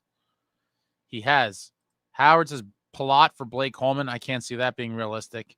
Jack, Ace, where's your man cave in your house? In the basement, where all good man caves are. Yo, Holmes, what's going on? Devils have too many players in the bottom 6 who would clear waivers immediately because no one would want them, and there are no forwards of note in Utica. I agree. In terms of future forward, I mean, listen, I do think a guy like Hallinan or Legary, maybe there's a couple others that could fill in if need be. But if you're talking about like future long-term pieces, there probably is nothing in Utica. I do think our 2 most promising forwards are playing overseas right now, and it would probably be Gritsuk in the KHL and Hami Naho, where he's playing. I don't even know where the hell he's playing. I forget. But those 2 seem to me like the 2 most promising forwards we have. And I always forget about Cam Squires. I think he could be a player too. And I think there was someone that used to come into the chats who saw him play locally quite often. He's playing in the Q, I think, still. Yeah, he's playing in the Q right now. And yeah, he's got 18 goals and 38 points for 56. 18 goals and 38 assists for 56 points in 48 games played. He's over a point per game guy. And he's basically been that for the past few years. In 22-23, he had 64 points in 67 games. It's almost a point a game.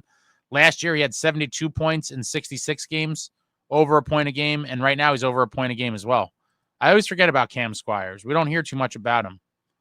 He could be another guy that could, maybe crack the lineup coming out of training camp. He is, he's still only 19 too. My God, he still might have a couple years as well. These guys are so young. Husky Unchained just got in from work. Let's go Devils. Didn't know Casey was in the lineup. Damn, I'm freaking pumped right now. Let's go, boys. It was quite a game. I hope you taped it. You should definitely watch it. It was a good one. Ryan Johnson, Casey impresses me every time they bring him up. Yeah, and hopefully he's here to stay for this one. Hopefully we never see him going back. Dimitri, how can we get some bigger bodies without sacrificing too much? Bastion is big, but after getting knocked around by Rempe, he has been tentative. McDermott won't play in the playoffs. We need size. I agree. If we get 2 gritty bottom 6 guys, I'd be pretty happy overall. Obviously, like everyone else, I would love the physical variety top 6 guy, but those don't exactly grow on trees and they're not cheap. If we could get a somewhat productive, offensively speaking, bottom 6 guy, and then just like another physical grinder type bottom 6, I think that could really help. Samuel, D pairings are best when the pairing is better than the individuals, more reliant on chemistry and style that works together. I wouldn't be so quick to split the pairs we have.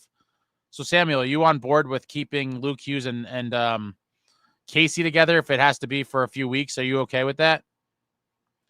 Louis, people bashing the expectations of Mercer on one good season. It is obvious that was an outlier. Get over it. I do think that's part of it, too. People thought he was going to be like a consistent, 60-plus point guy. And I just, I think it is a little bit of an unfair expectation. I understand why people got there, but, if he could be a 40-point guy that could do a little bit of everything, I think there's a value in a guy like that. Sheamus equals Rafalski 2.0. Panthers squeaked in and won the cup. They didn't look like a playoff team. Anything could happen in Jersey, baby. It's very true. It is very, very true. Howard, it's not unrealistic. Stanley Cup teams have players that exceed expectations. We have none. I said it's unrealistic to expect every player to exceed expectations. I would say Nason has exceeded expectations. Kovacevic, I think, has exceeded expectations. I'm trying to think. There's got to be a couple others. And I think a lot of guys are kind of right at the expectation. I would say Jack and Jesper are pretty much right at the expectation, as is nicohischier, as is Dougie Hamilton for the most part. And then there's some guys that are underachieving, obviously, mostly the bottom six. But I would say Markstrom kind of surpassing expectations, in my opinion, or at least most people's expectations. My expectations for him were kind of right about what they are. I was super high on Markey and believed in him, and he's shown what he could do.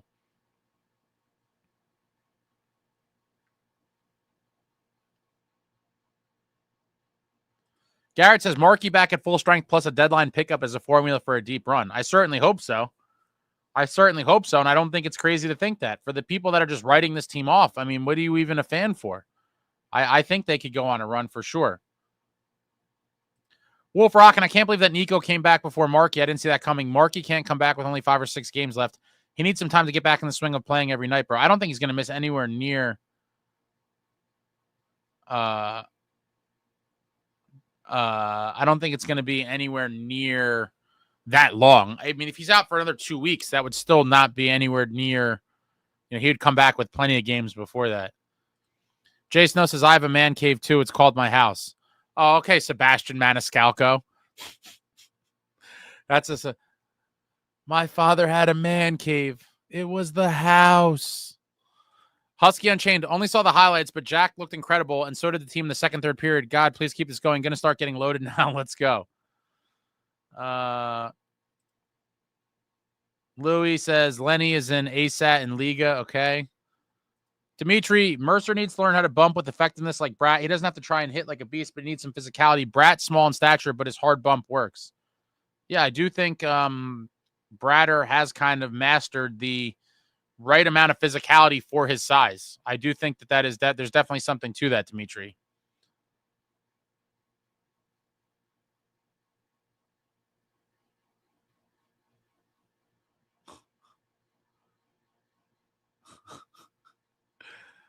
Wolf says, Howard, if everything you're going to say is going to be negative, go check out a Rangers post-game. Let's go Devils. Howard says, a good head coach gets more out of his players. Keefe is getting less. His system is garbage and we have no identity. Howard, do you put no responsibility on the players themselves in any scenario? Like, I will say Timo is underachieving at the moment. How is that Keefe's fault? I mean, the guys had tons of chances. I guess for Timo specifically, I would say it could be Keefe's fault because Timo should be on the right side and should be playing power play 1. So to your point there, I'm not going to say that's a systems thing, but I'm going to say that's more of a kind of line usage issue. But there's tons of guys that it's like they are what they are. I can't expect Keefe to work magic with the roster he's given. Samuel says, I really don't believe Fitz will find 2 ads. I think 2 is not crazy. There's people a couple weeks ago being like, we need 4 pieces. I'm like, you guys are drunk. You're not getting 4 pieces. Let's go Devils 95, 2000, 2003. Ace, would you rather have Tuck or McCann? Heard Devils rumors about both. Let me just double check the age on Tuck. Wow, he's 28 as well. If I had to pick one, let me see the salaries too.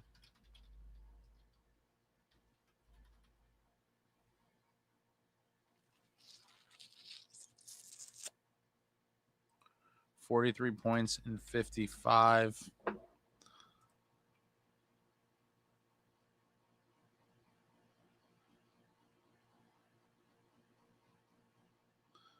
$57, 120, 182, 225.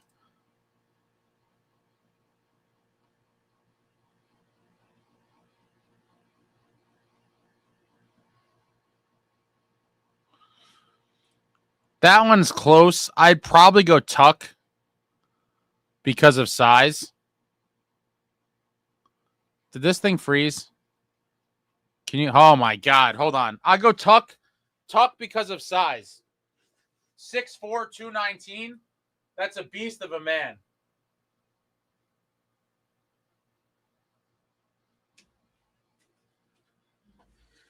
Tuck is a monster. 6'4", 219. Sign me up for Tuck. I would like McCann too, though. I wouldn't complain if we got McCann, but 6'4", 219, that's some real nice size. I would go with Tuck on the account of size. Jason says, you guys never heard beanbag before. Jack says, Fitz will find some Newark hood homeless and say they're big additions. Come on. Seamus equals Rafalski 2.0. People keep saying trade plot, but it'll be a lateral move seeing as he's a depth bottom six with a high contract. For better or worse, he's here, it seems, unless we retain a good bit of his salary. I think that's kind of the case as well. Forgot about Siegs. He exceeded as well, coming back, bouncing back from the struggles of last season. Markstrom, I think I said at the end there, has definitely exceeded expectations.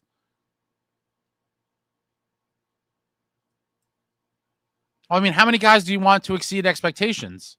That's what, 5 or 6 guys? I mean, ideally, would I like to see everyone exceed expectations? Yes, but what the hell does that mean? In the end, we're in the playoffs right now, as it stands right now. Hopefully, when Markey comes back, they continue to kind of roll on. And that's it. I mean, I don't know. It just seems like some people are never pleased. Like, it's never enough. I mean, we're not going to, win every game. And I'm just hoping for more consistency for the team to play a full 60-minute game and to stop sleeping in first periods and give up the first goal. Yo, Holmes, Gritsuk has 37 points in 44 games in the KHL and is plus 21. Let's get this kid over ASAP. I think supposedly he's supposed to come over next year, but I'm very skittish on all the KHL guys. There's so much nonsense behind the scenes. I'm never sure that they're going to come over at all. There's just a lot of stuff that goes on with that. But hopefully his game translates to the NHL and he could be a useful player on this Devils team next season because, in my opinion, we are desperately in need of – realistically, we could probably use like 4 or 5 NHL forwards. It's sad, but the bottom 6 has been extremely underwhelming.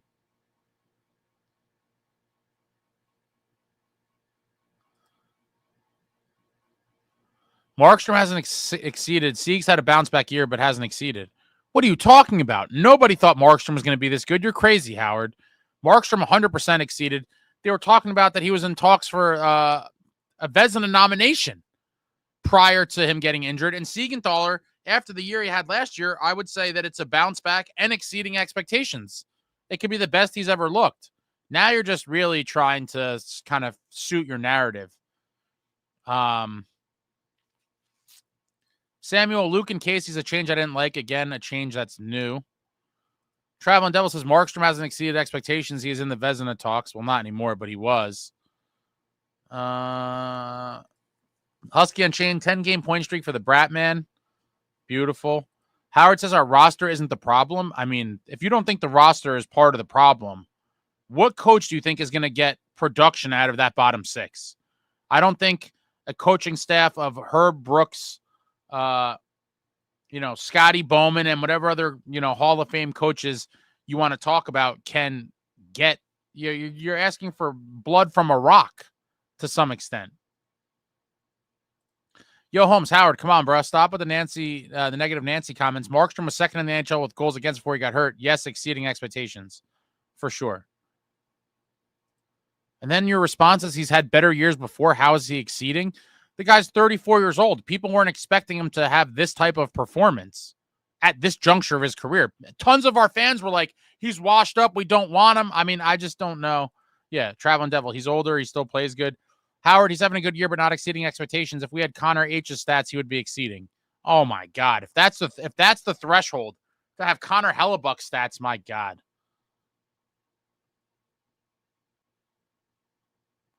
Yeah, 6'4", 219. I love seeing that size. You know that. Size does matter, absolutely, and that's why I give the nod to Tuck. Yo, Holmes, shutout, being the second best goalie in the league isn't exceeding expectations. Why bother, Yo, Holmes? Sometimes you just can't. And then this guy follows up with Markstrom has been average. My God. Traveling Devil, so you have to be the best in the world to exceed expectations. Apparently.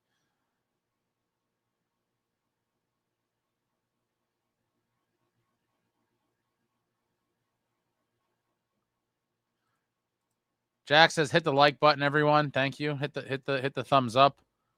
Jason says, after this year, Lazar, Bastion, Tatar, all gone. Nicole, I'm sorry, but Markstrom has been phenomenal for us. I completely agree with you. Howard, he's had better seasons in Calgary. How is he exceeding expectations? Because you don't need to have your best season of your career to exceed expectations. Period. Is Ovechkin exceeding expectations this year? I would say yes. By all accounts, Alexander Ovechkin is exceeding expectations this year, despite it not being his best statistical season of his career. What don't you understand about this?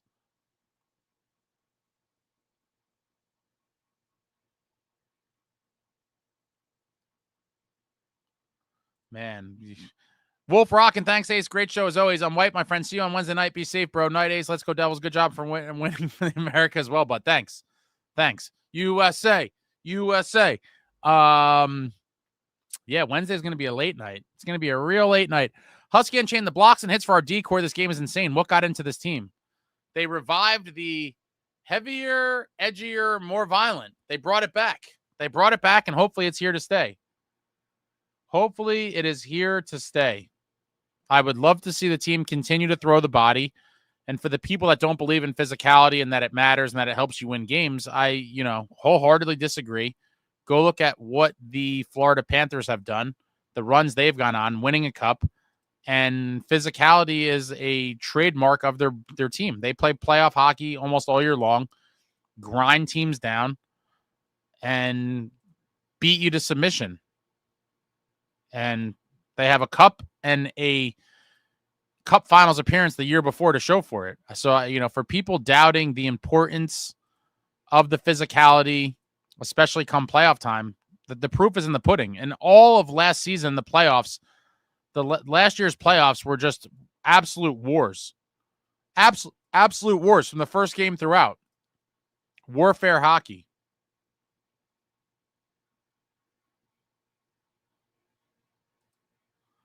Howard says he's exactly what we expected and why we traded for him. He's not exceeding expectations. What don't you understand? Howard, you're a lost cause, my friend. You are a lost cause. I can't explain it anymore. Or sorry, if you want to be very technical, he's exceeding most people's expectations. He's pretty much right at my expectations. And honestly, he's probably exceeded my expectations a little bit, but I had pretty high expectations for him. And I've talked about it going back since we got him. But a lot of people did not anticipate this level of play from Markstrom. And so therefore it would be exceeding expectations.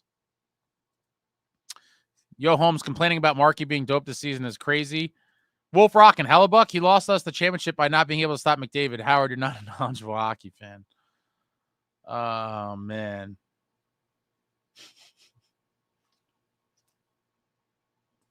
Jay Snow says, no, McDavid should have not been that wide open other than the one shot. McDavid was invisible as a complete breakdown. I agree. You can't put that on Hellebuck, but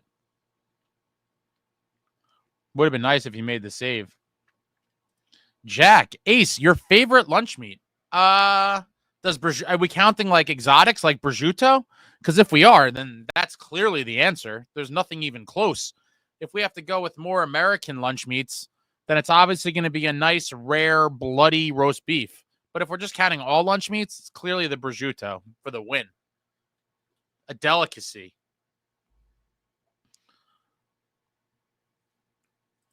Jay Snow, I love McDavid, but he wasn't even noticeable in that game. Yeah, until he won the game. This is annoying, guys. I don't know why this is. You could still hear me, right? Let me leave this thing off for a second. I think the camera's overheating for some reason. I don't know why.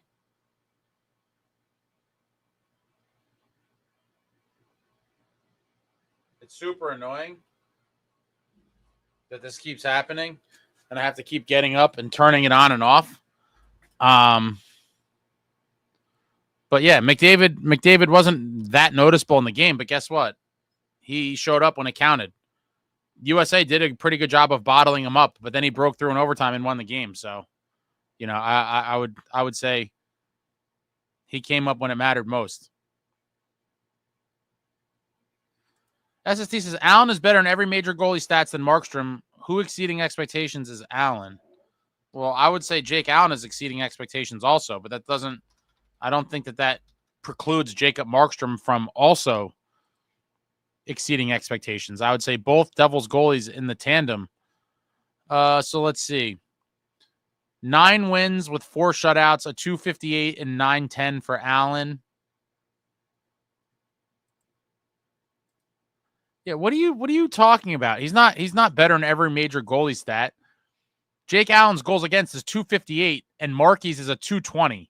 And then the save percentage is close, but again, Markey's is better. Jake Allen with 910, Markey with 912. Obviously, Markey has more wins. The only stat that Jake Allen has more than Markstrom is shutouts. Jake Allen has 4 shutouts, and Markey has 3. That's the only stat that's better, SST. So I don't know what you're on over there, but Yo, Holmes, kind of shocking. Big Mac was scratched in legit back-to-back games. I'm not. It just seems like, for whatever reason, Keefe just doesn't value what he brings to the team. It's unfortunate.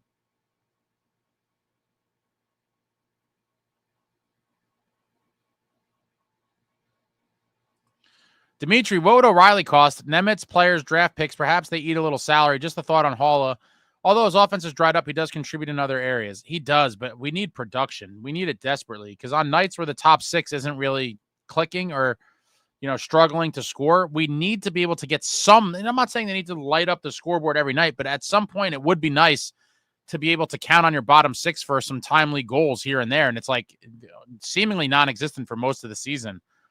I do think O'Reilly will be expensive because I do think there'll be a lot of teams in on him. And I do think there probably will be quite fewer, I guess I should say, teams selling because there are so many teams in the wild card hunt that I don't think they're going to want to give up on their season and sell. So you might not see tons of players become available, and it could drive up the price. I do like O'Reilly, but I would not, because of his age, I would not want to include Nemitz in a deal for him because I do think if we are trading Nemitz, it's got to be for a guy that's a good chunk younger that could contribute at a higher level for more time, more years. Steven says Ace pulled through for America in his competition, but hell, he couldn't. Scratch my head. No, I'm not blaming Hellebuck for that. That was a great game by both sides. It was a defensive breakdown, and McDavid, all he needs is a split second. You leave McDavid alone in the slot, you're asking for it.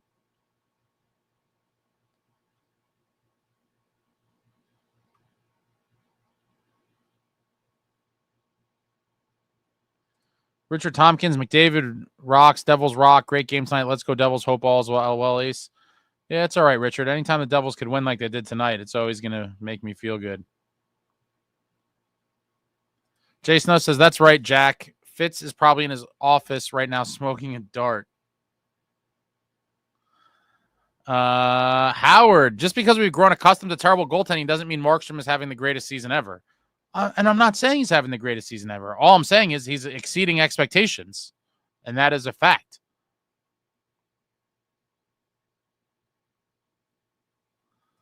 Yo, Holmes says, Howard, please stop trying to be dumb on purpose. No one expected Markey to be in the top 3 goalies in the entire NHL this season.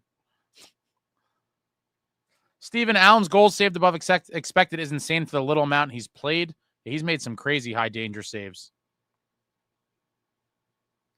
Paulie Walnut, speaking of prosciutto, did you ever try a white pie with it? That is my favorite pizza. I don't think I've tried a white pie. Have I tried a white pie with it? I don't think so. Obviously, that'd be delicious. I've had regular pizza with it. And I've also had like other pizzas where I just go completely insane and I put like every meat imaginable on there. I'm like, give me the sausage. Give me the meatballs. Give me the prosciutto. Give me every friggin' meat on the menu. Drop it on there. I'll show you the real meat lovers. But a white pie, I think I would like that.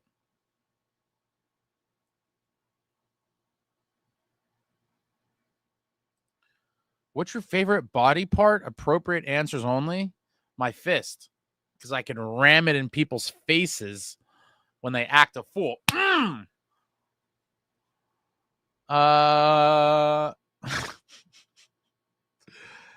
Ryan, what do you think of Bastion? I think every guy's lights punched out guy's been a plug.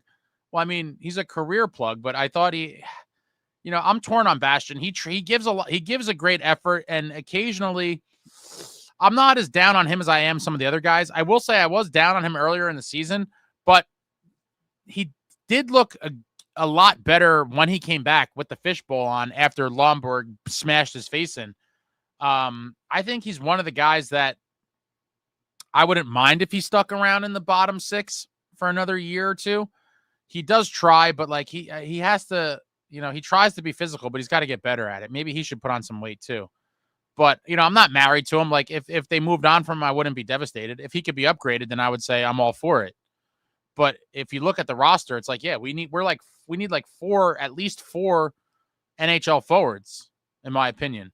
Traveling Devil Burger King in Bologna has a prosciutto Whopper. Oh, that's interesting.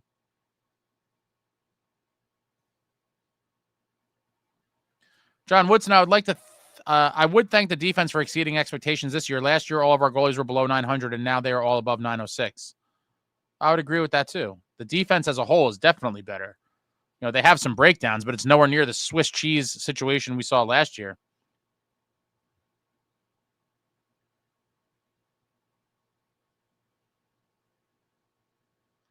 Blackatron missed both games because of work. Caught the clip of Dylan last night, so the unsportsmanlike. That call is absolute rage fuel to watch. It was horrible. Absolutely horrible. And you could make the case that that was the turning point of the game, even though we got close two more times late in the game.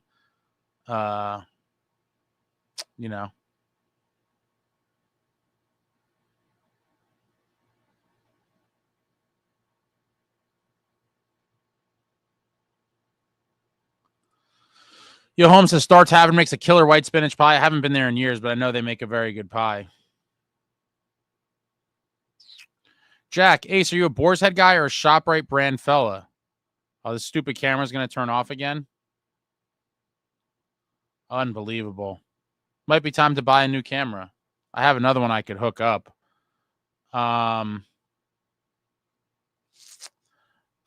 Typically I'll buy Boar's Head if it's available, but I'm not like married to it.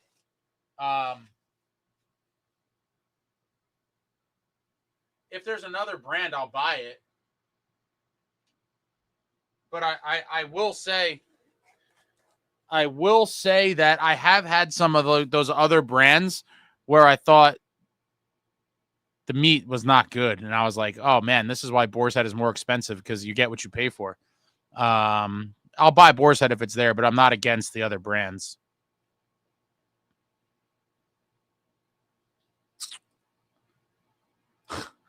SST says the man who's still on board the VTech train. Yeah, it's his countryman, so he's going to defend him forever. John Woodson, Allen either gives up 5 goals or throws a shutout. Markey is good for 1 terrible goal per game. Jason, did you just ask what's his favorite body part? Take it easy, Jeffrey Dahmer. Oh, boy. Howard, please stop, Ace. We all know you've never been in a fight in your life. Incorrect, Howard. You are incorrect, just like much of everything else you've said in this chat tonight. Maybe not everything you said was incorrect, but you said plenty of things that were incorrect, and this would be one of them.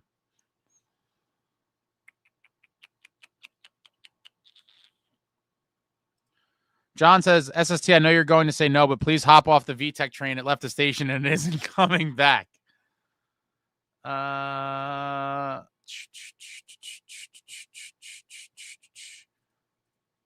Woodson thinks he's funny, and he says, is there a software inside the camera? No, I have no control over that either, bro. I'm not doing anything. I'm not touching anything. Sometimes shit goes haywire. Frank, Hall has 0 points in the last 22 games. Can't make up extremely poor. Yeah, it's a rough stretch. Howard is a man's man. Yeah, Howard's done. Howard's going to be blocked.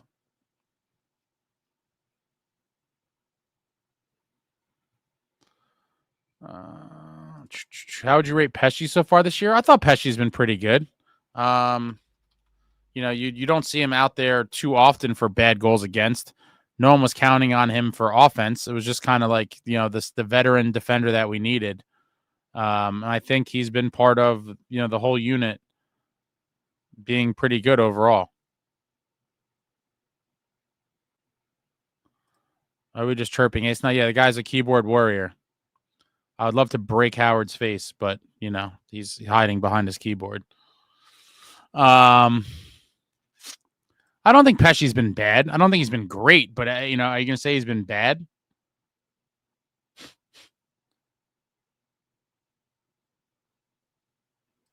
Yo, Holmes, VTech just came back from having a busted orbital bone from taking a puck to the face while riding the pine. Is that really how he got hurt?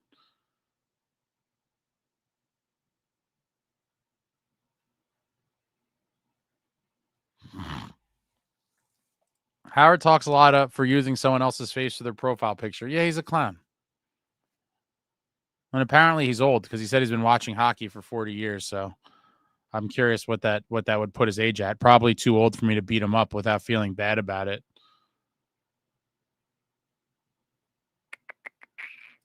Internet tough guy. Dimitri, we need a Randy McKay. I would love a Randy McKay. Would absolutely love a Randy McKay. They don't grow on trees either. Few and far between.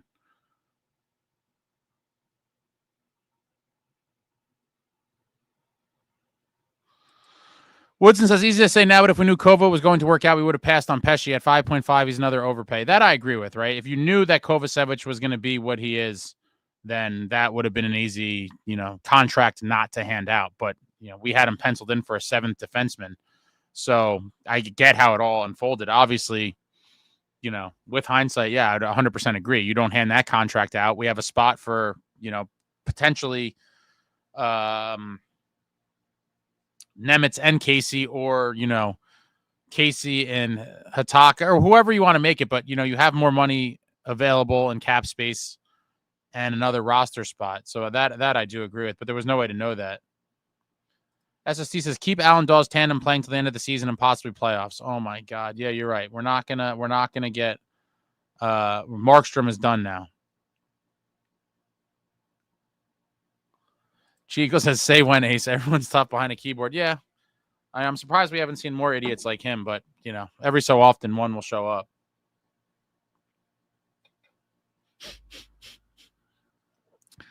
Put McDermott in against Colorado so we could slam Colton. I would like to see that. I would love to see McDermott get back in the lineup, but it doesn't seem like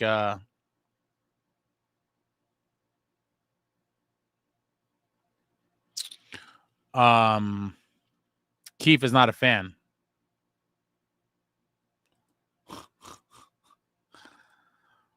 Oh, what an original one, Howard. Now I believe he is an old guy because look how bad the jokes are. What a horrible joke, Howard. My God. Pathetic. He probably is old. Blackatron, I see Woodson stopped off to score some crack to smoke. Pesci has been fantastic. I mean, I don't know about fantastic either. You in most games, you don't really notice him that much, which is kind of a good thing, right? It's like, yeah, he's not going to do anything flashy. He's just, I think he's doing exactly what the team wanted him to do, which is be the steady defenseman that could eat minutes and not give up quality chances.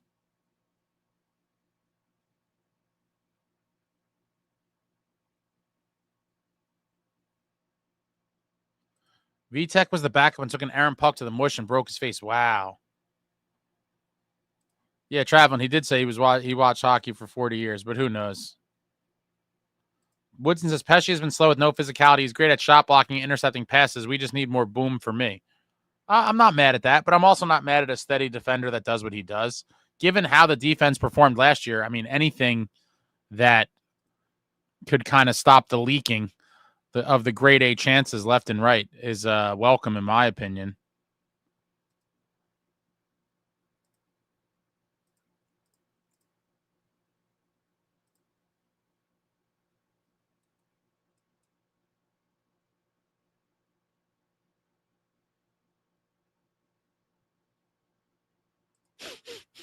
Amagi, Howard didn't get shoved into enough lockers in high school. Damn. Ryan the man, hello. What's going on? SST says, I don't something blocked for saying trade Markstrom Woodson. I wouldn't block you for that. It would be a risky comment. Traveling Devil says you can't be blocked. SST, you're the original doomer. Chico, Brett Pesci has the second best expected goals against in the team among D-men, better than Covey and only behind Siegs. He's doing what we paid him to do. Yeah, I agree with that. I didn't realize his expected goals against was still so high. I knew they showed the stat, but it was like super early on after he came here. So I'm like, I can't put too much into that. And I think as a pair, him and Luke at the time ranked pretty high league wide. I like Kova more than Pesci, more physical. I'm right there with you, Woodson, as well. I do like Pesci, but I do like Kovacevic more. John faces SST. We can tolerate you, unlike this guy who's being a complete jackass to Ace. Frank Toffoli just scored his 18th goal tonight. Has more goals than Timo. Yeah, he's a sniper though. Mike D says Hall is the perfect fourth line center. I would like to see him score more. But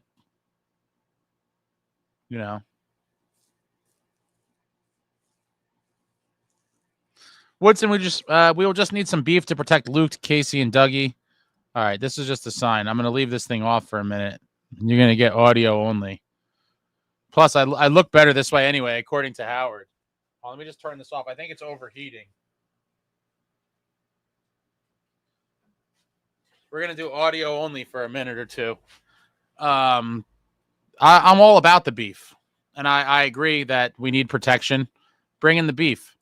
Mike says can't trade Hollis. It'll have to D. I'm giving Howard what he wants because I have a face for radio. So he's getting the radio. Samuel D and goaltending have exceeded my expectations this year, thankfully. I agree with that as well.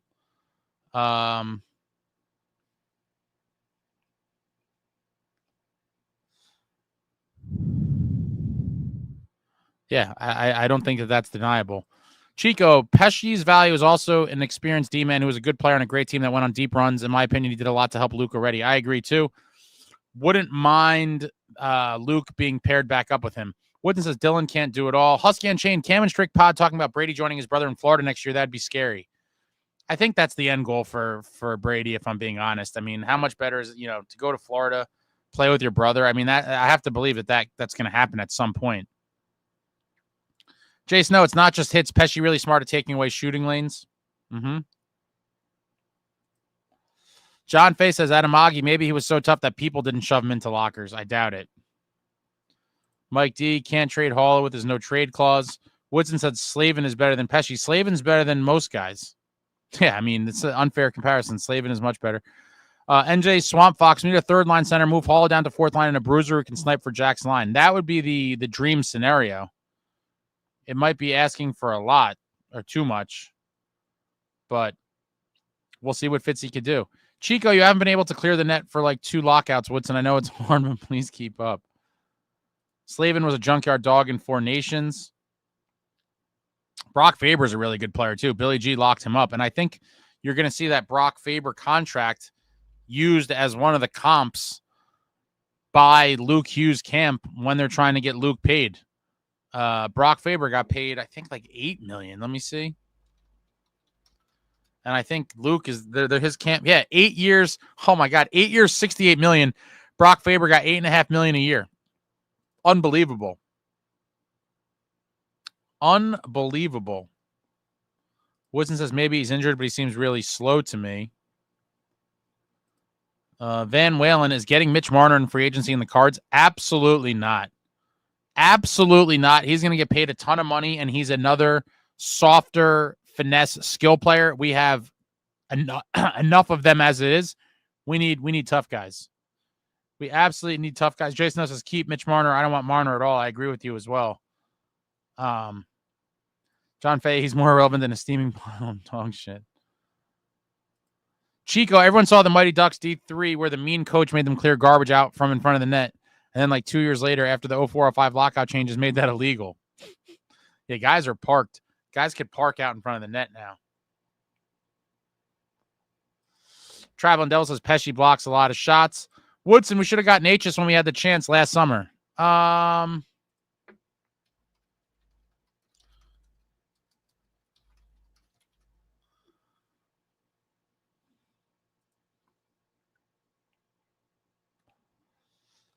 Yeah, at 6.5, that does seem like a decent deal. Chico says I'd take Marner in a heartbeat. I think you need to make a couple changes to the lineup, but I'd take him. No way, man. When people mention Zegras, I said I have no interest, and Mitch Marner's another guy, unfortunately, that I have no interest in. No interest. Too soft. We don't need any more soft guys.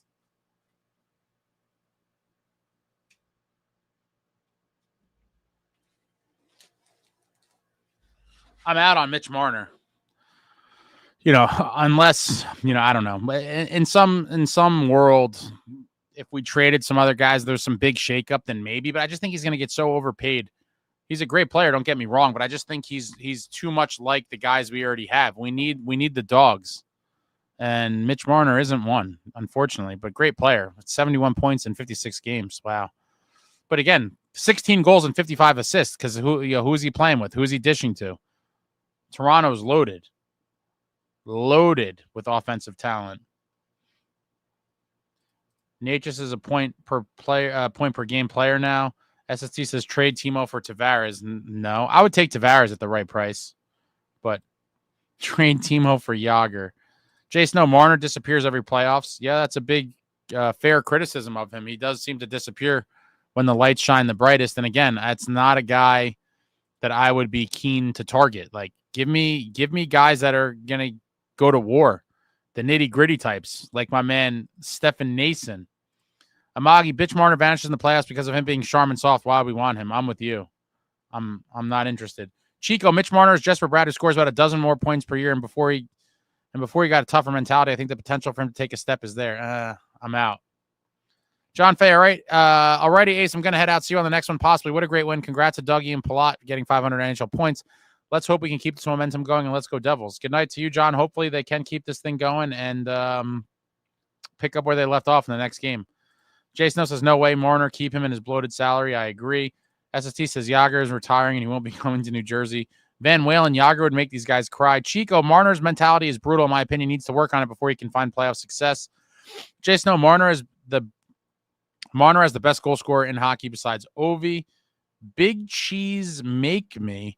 Like to see Nemitz play more. Maybe bring Casey up to forward and give Nemitz some time on D. Just don't want to see young guys paired together. Hughes, Nemitz, and Casey should be split up. I don't know why.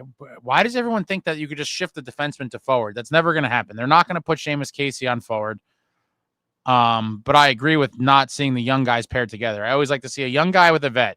Put a young guy with the vet, and that's the most effective way to make pairs. And I think Casey's the guy to keep if I had to pick. Woodson, I saw a clip today where Ovi absolutely destroyed Jágr. Yeah, I saw that one again. I remember when it happened, and I saw it. He was making the rounds a couple days ago. Ovi's a freight train, man. He's a big dude. He could skate fast, and he's a physical dude. Yeah, Ovi was always tough as nails. Russian machine don't break. Jason, no, he was never afraid to throw the body. Ovi's a big dude. Woodson might as well play Casey at forward. We play everyone else on their offside or different position. Yeah, but we haven't done defense to forward. That's an extreme example. Extreme example. Brandon, I think the Devils just need a lot of practice finishing and scoring goals. Doesn't matter if we pick up players. Half of the forwards can't score in high chances. Chico, Marner wouldn't be first on my list, just to be clear, but let's just say the choices between adding Marner or keeping the exact same lineup, I'd take Marner. Yeah, but at the cost of what? I mean, Marner's going to get a fortune. So who are you getting rid of to make room for Marner?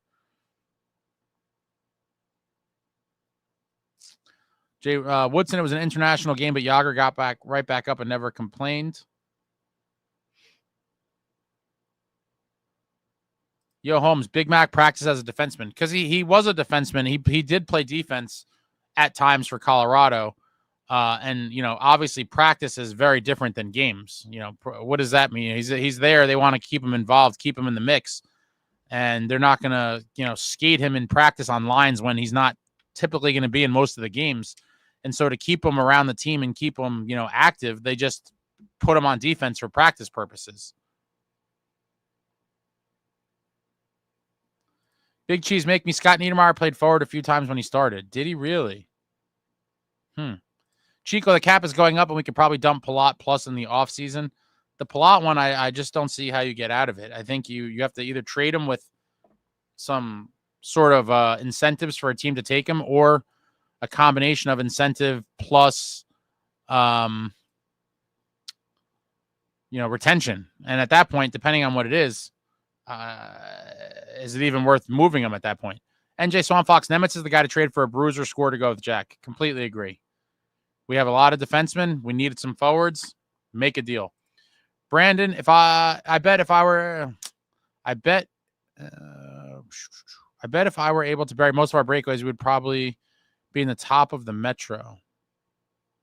I bet if we were able to bury. Oh yeah, we're terrible on breakaways. Woodson, Jack plays PK. At this point, Keefe is drunk. Why not play Casey at center? I mean, you can say whatever you want, but Jack is a threat shorthanded when he's out there on the PK. And I think he might have like the most, I forget what the stat was. I think it was either the most shots or chances while shorthanded, I think, in the league on the PK. He's a danger. Danger.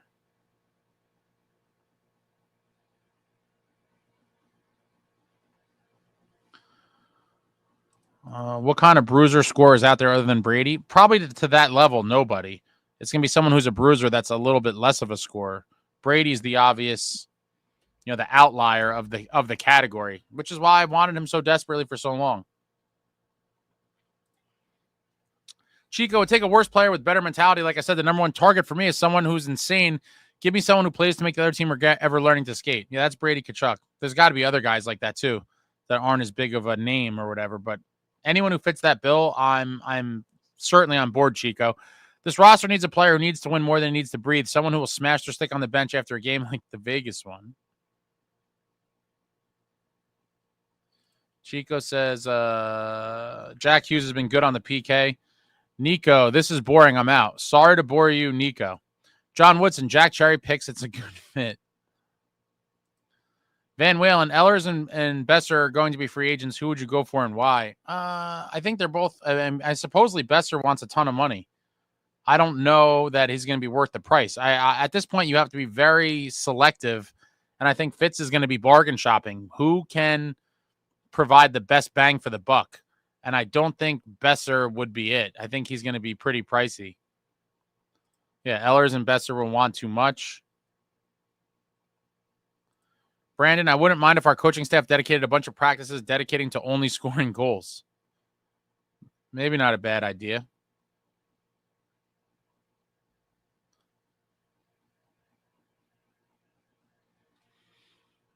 Breakaways definitely should be a focus of a practice. There should be a healthy breakaway session, like a whole session of just doing breakaways. Up and down, up and down. I'd love Raquel. Everyone would love Raquel. If he gets dealt, that's going to be an expensive acquisition as well. Yeah, yes, but they want a package from me. It's going to be a very expensive acquisition. Woodson, Devils are in Goodwill shopping mode. We need discount players to fill needs. I agree with that as well. Because of the cap space and everything else, we are going to definitely be bargain shopping. And I think Fitz will pull the trigger on whatever guys he thinks provide the best value in terms of salary cap and the assets it takes to bring them here. I think that's what you're going to see. Jack says Besser gets health issues in the playoffs. Don't want him. Same with Demko. Jack, Devils can't score on breakaways. Aaron, tonight we got the early lead and never look back. We get rewarded a lot when we stay out of the box. Wish Hall existed out there, though. You can say that about a lot of guys for sure. But playing with the lead, we talk about it all the time. What a luxury it is.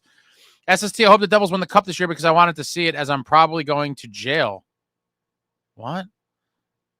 Being under investigation for fraud for 2 years, so if I'm not around next year, you know where I am? Is that for real? I could see it being for real, but I could also see it being a joke. You're being under investigation for fraud for what?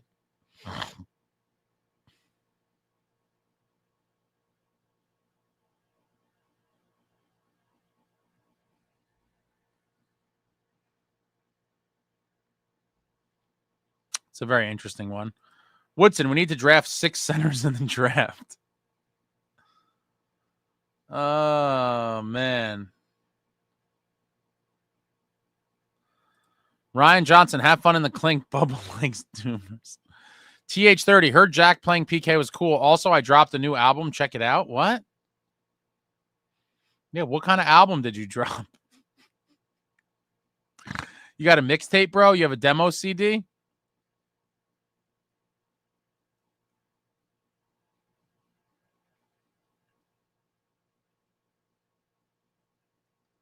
Who's going to be looking for you in a Devil's chat? Maybe he thinks there's record label heads in here. And the centers need to be 7 feet tall. Woodson says, SST, I'll hold down the Doom until you get out. Oh, man. Oh, boy.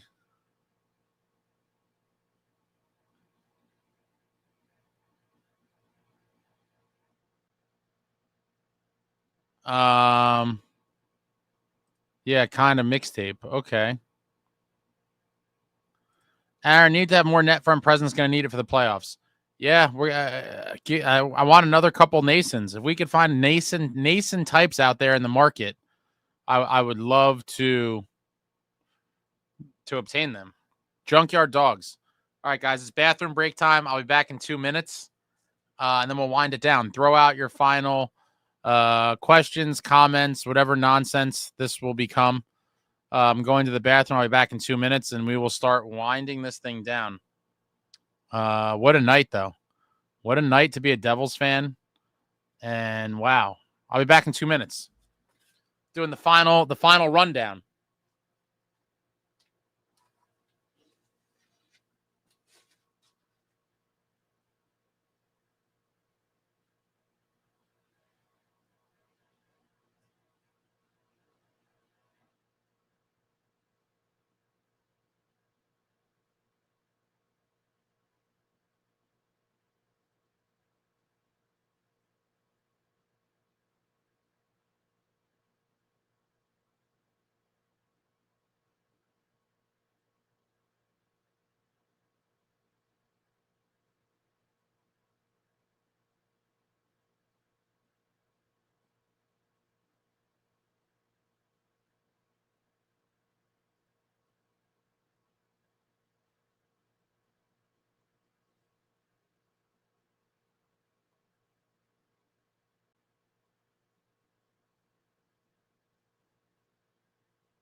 All right.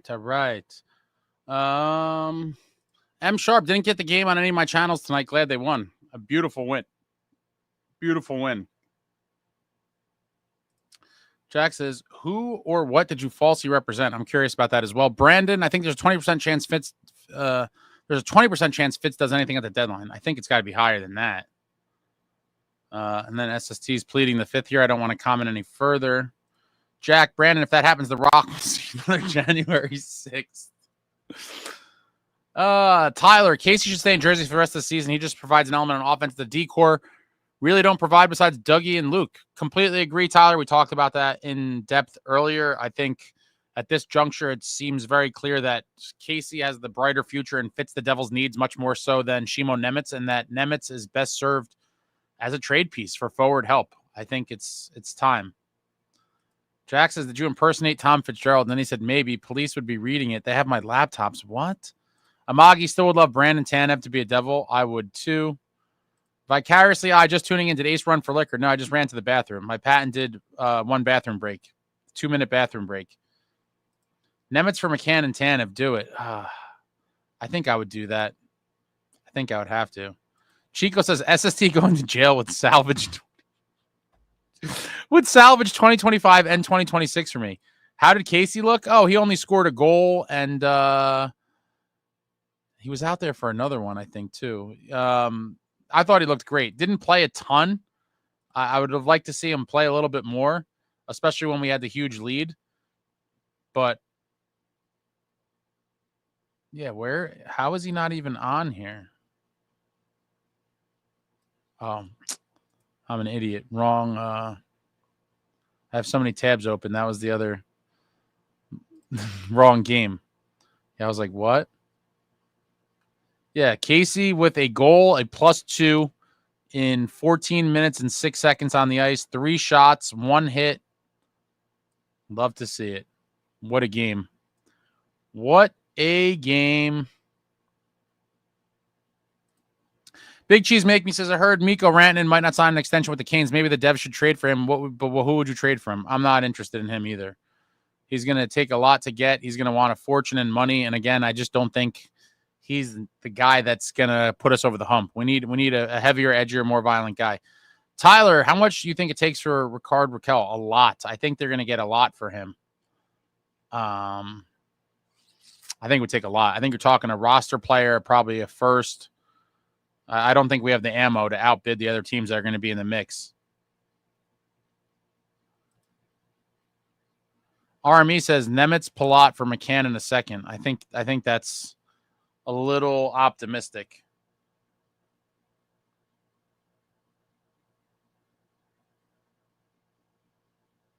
I think it's a little optimistic. Vic says, I'd love ranting in. Rumors that the Devils are amongst the teams calling about him, but I don't think he'll come to NJ. I don't need him. Brandon, Timo is one of my favorite players on this team. I love him, but I don't think he's working out here, so I'm so torn on him. If our staff doesn't use him right, why we have him? It's a good question. I think he still provides value. He still does a lot aside from score. I would love to see him score more. I'm a big Timo guy as well. I would love to see him on the right side and on power play 1, but for whatever reason, they're not using him in that way. Vicariously, Casey had one bad failed clear right to the pred point. The rest looked great to me. Brandon, wonder what we could grab in a Timo trade. I don't think they're going to remotely even entertain trading him. Van Walen, Ranton is going to sign one of those big, ridiculous no-move contracts that will cripple an organization for years. Completely agree. He's going to get overpaid for a long time. The contract's going to age horribly. He's going to have no trade, no move clauses in there. It's going to be a nightmare. I do believe that. Ryan, I've never understood why we ever let Coleman go. That guy is a dog.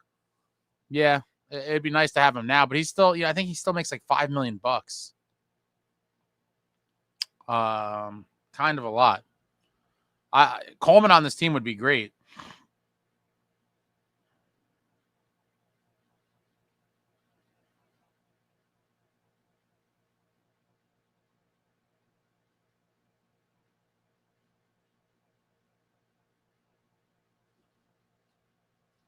Yo, Holmes says we need more info on the fraud.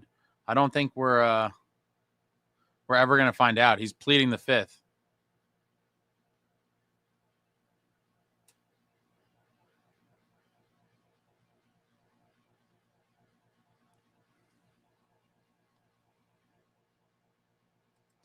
McCabe says, imagine if the Devils never signed Palat, the world would be so much more advanced. We'd have a lot of cap room. Tyler, what is your dream trade deadline? That's realistic. Yeah, I'm glad you put that one in there because that's, we could talk about fantasies all day. For me, Tyler, my dream trade, and I don't even know how realistic this is. I'm gonna say it's somewhat realistic, based in realism. I think my dream deadline would consist of a guy like either McCann or Alex Tuck, and then a guy like Trent Frederick or Jake Evans. I think, something like that. A guy that could play in the top 6 and then like a gritty bottom 6 guy. Yeah, so like McCann/Tuck and then something like Jake Evans/Trent Frederick, I think would be your kind of your best case scenario of something that's remotely realistic. And I don't think it will be that, not that those are flashy acquisitions per se, but I don't know that we're going to be able to pull a McCann or Tuck kind of guy in the season before the deadline. I would love to see it, and I'd love to be wrong. But if we can't, then I would love to just see 2 bottom 6 gritty dudes brought in. Woodson, they could do worse. Palat picks up a lot of defense that Jack lacks. Yo, Holmes says, alleged fraud. Jack, caps are a fluke. Out in the second round, no later then. It's an interesting take. Van Walen, the league needs to remove these no-move clauses from players' contracts, but the players' union will strike. Yeah, those are never going away, my man. Those are here to stay.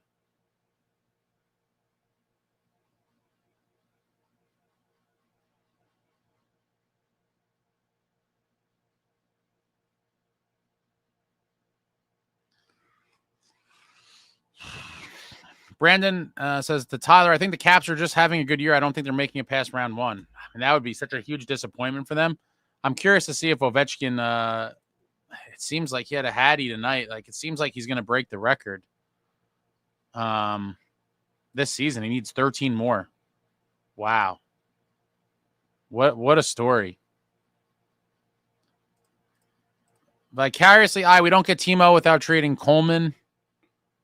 If I'm not mistaken. Lincoln Ross, do you watch the NFL? Very, very casually. I've kind of, over the years, football has, I've just lost interest. I'm a Giants fan, and they kind of suck. And just there's so much stuff, and I'm very busy. And to devote entire Sunday to watching NFL, I watch bits and pieces of games, but as I've gotten older, I've definitely become way more of a casual fan, for sure. Michael, is anyone going to Vegas to see the Devils? Someone earlier in the chat said they were. I forget who. Someone said they were. Tyler, Washington Oilers Cup Final, Edmonton in 6. That's a pretty bold prediction, I would say. Yeah, I just don't see Washington going to the Cup, but they could, I suppose.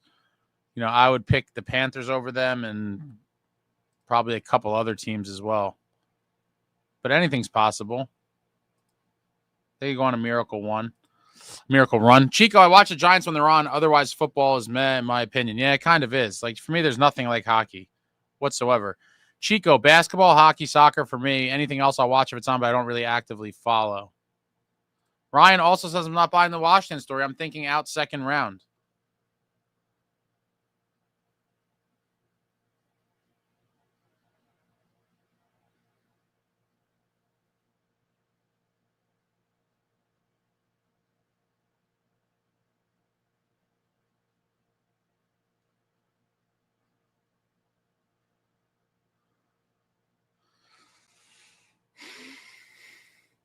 Yeah, that's kind of more where my head's at. Florida and Edmonton finals, Florida in 7. That'd be crazy. Back to back. Yo, Holmes almost did the Arizona-Vegas road trip last year. Went to Carolina for the Whaler game instead. Ryan Johnson, Devils seem to be locked in with the Canes, which is a sketchy series for us. Hopefully we could steal their spot. We squandered a golden opportunity last night because they lost. When do they play again? So Canes are back in action on the Tuesday night against the Canadians, and hopefully the Canadians are desperate too. Hopefully the Canadians beat them. They're fighting for their lives. They're right on the outside looking in. I mean, they're 5 points out of a playoff spot. Yeah, I mean, every game really matters for them now. I'm hoping that, you know, they could beat them.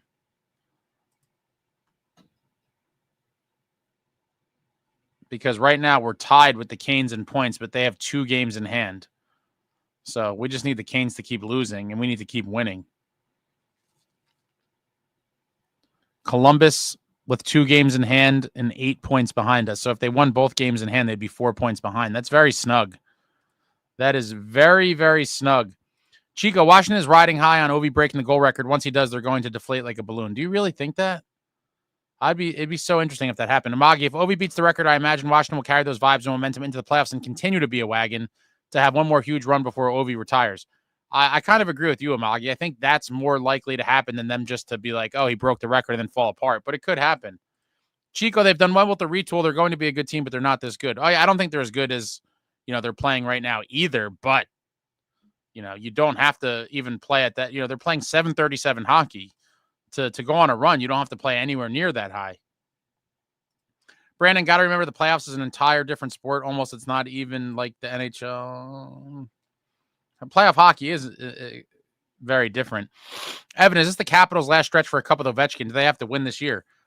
He's signed for next year as well. So, I mean, assuming they could replicate anywhere near the level of success they've been having this season, you could make the argument that, you know, they have 2 years to get Ovechkin another cup, this year and next. And what a kind of, an additional feather in the cap of a wonderful career for Alexander Ovechkin it would be to win another cup, you know, towards the end. Jack, Devils and Oilers final, Devs in 6 with Timo scoring the cup winner in OT at the Rock. What a story that would be. What a story that would be. And Tyler says, I would sell my kidney for that scenario, Jake. I might sell both of mine, Tyler. Ryan, even if we pass Canes, we just get home ice advantage. I hate playing the Canes in a series. They've got our number. Well, I'd take the home ice. You know, maybe they could possibly slip into a wild card as well. There's no guarantees. A lot of games left. If they, you know, start being a little rocky and then the Jackets come on, it's definitely possible that they slip into a wild card too. M. Sharp, when I lived in Hawaii, I used to fly over Oahu for the Pro Bowl when they actually used to be decent. The Pro Bowls have been so disinteresting to me for a while. Nick says 100 likes on the stream. Okay, that's cool. Hit the thumbs up if you haven't. Appreciate that. Appreciate that. SST Chico, your brains have deflated already. You're talking about Washington bubble all year long. Chico, I think Ovi breaking the all-time goals record will be such an emotional payoff that they just won't have the juice left for a run like what happens to President's Trophy winners. It could be. I just think it's just going to be another one of those, kind of little boosts. Jay Snow, the Caps are big and heavy. They're made for the playoffs. TH30, who do you think is winning tomorrow, the Jets or the Sharks? I'm going to go with the Jets. Chico, Canes have not looked the same since trading Natchez. They miss his speed and Rantanen is struggling to fit into their system. And a lot of people said, could this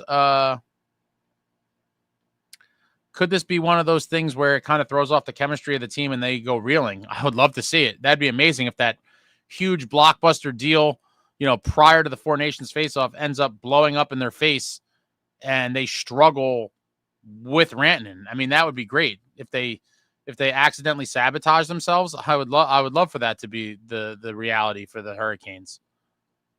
They've become one of the teams that I hate the most, just because of all of our history with them over the years. It's been painful, and they always do seem to have our number. And I would love for them to continue to struggle. And if Rantanen is not a good fit there, that's pretty awesome. M. Sharp, I used to have a sling box in my sister's house in Connecticut to turn on for games in Hawaii.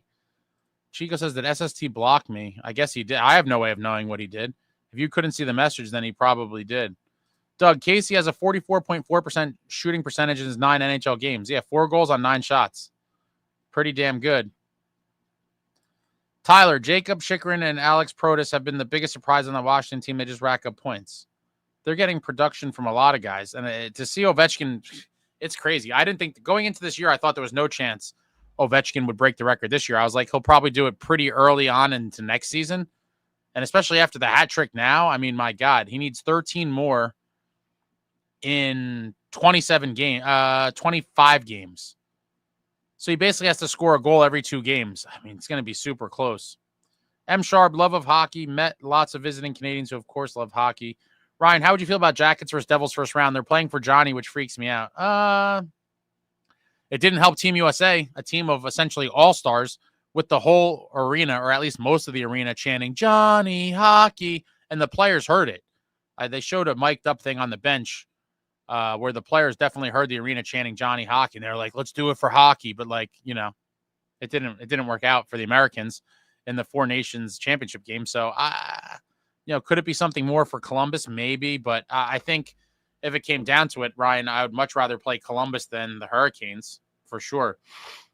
Van Whalen, Ryan Donato was a cheap option going into free agency. We've talked about him a while back, too. I would take him for sure as a depth piece and could only improve. It's the sad part is it's not that hard to improve on the current roster. If you look at the bottom 6, you're like, there's a lot of guys that, we should be able to upgrade. And I think Ryan Donato as a bottom 6 center could be a very viable option for Fitz, even if it's a pure rental now, depending on what you have to give up for him. I don't think he'd be super expensive, and you get a little trial run with him for a little sample size heading into the playoffs and see what he could do in the playoffs. I think a guy like that could definitely be an option. Ovi is like Brady. He just doesn't age. Well, his performance might not age, but he certainly ages in appearance-wise. If you look at Ovi now versus when he first came in the league, he definitely looks much older, but his numbers are still pretty good.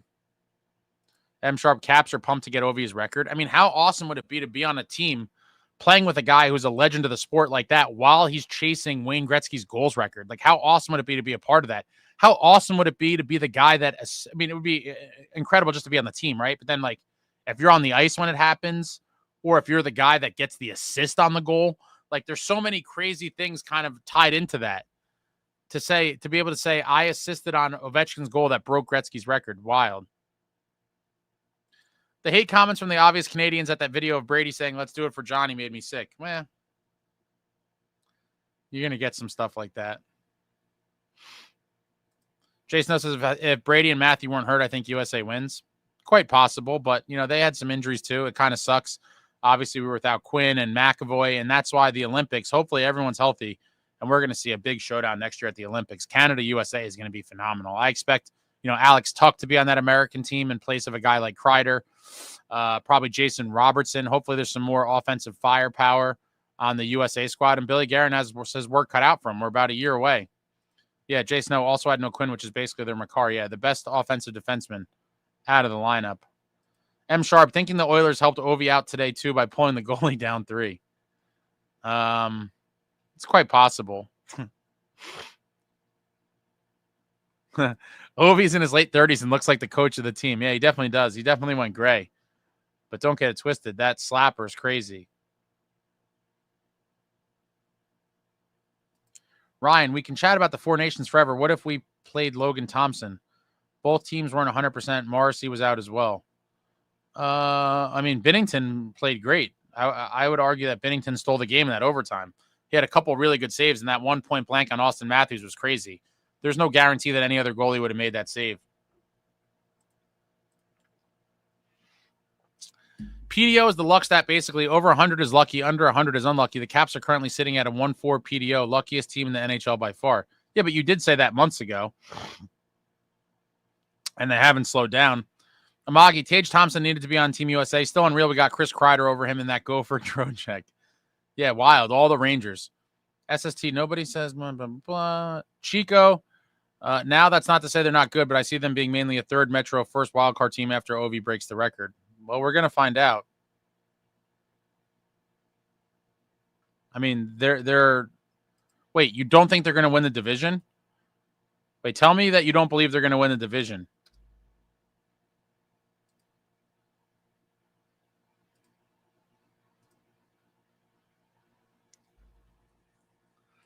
Chico, teams have ridden the PDO bender for a full year. Look at the Avs the year before their record awful season. But where do you think the Capitals finished, Chico?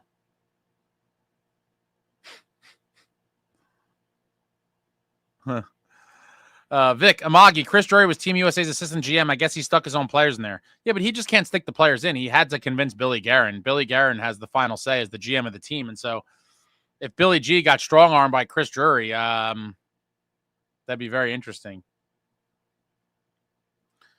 Ryan says Washington is winning the division. Yeah, for sure. They're definitely not in any jeopardy. Amagi, Stanley Cup running with the Devils party just so I can see Chico and SST throw hands. Chico says, no, sorry. I mean, they'll settle as a third-place Metro first wildcard team like next season. Oh, well, we're talking about this season. Tyler, I was behind the net where Ovi scored his 700th on that one timer against the Devils, and I just laughed because of a disgusting shot. He's got a special shot. Yeah, it's a cannon blast. The Ovechkin office just roaming around out near the circles, just ripping one-timers. Chico says they pretty much locked up the Metro this year. I agree. Van Walen, Drury ruined that franchise. Will take the Rangers a decade to get back to relevancy. I'd love to see it, but I don't know how true that is.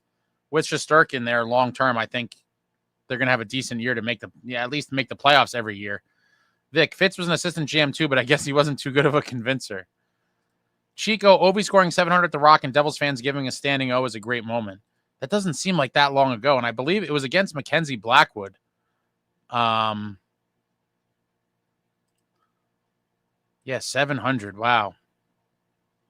In some ways, it seems like a long time ago, and in some ways, it doesn't. All right, guys, that's it. I'm exhausted. Thank you for joining me on this wonderful Sunday night where your New Jersey Devils bounced back from a pathetic – no, it wasn't a pathetic performance, but it was a painful result at home the night before, teasing us twice with fake comeback attempts, losing to the Dallas Stars by a score of 4-2. The boys have a back-to-back. They go into Nashville, get a massive 5-0 win. Nico Dawes with his first career NHL shutout.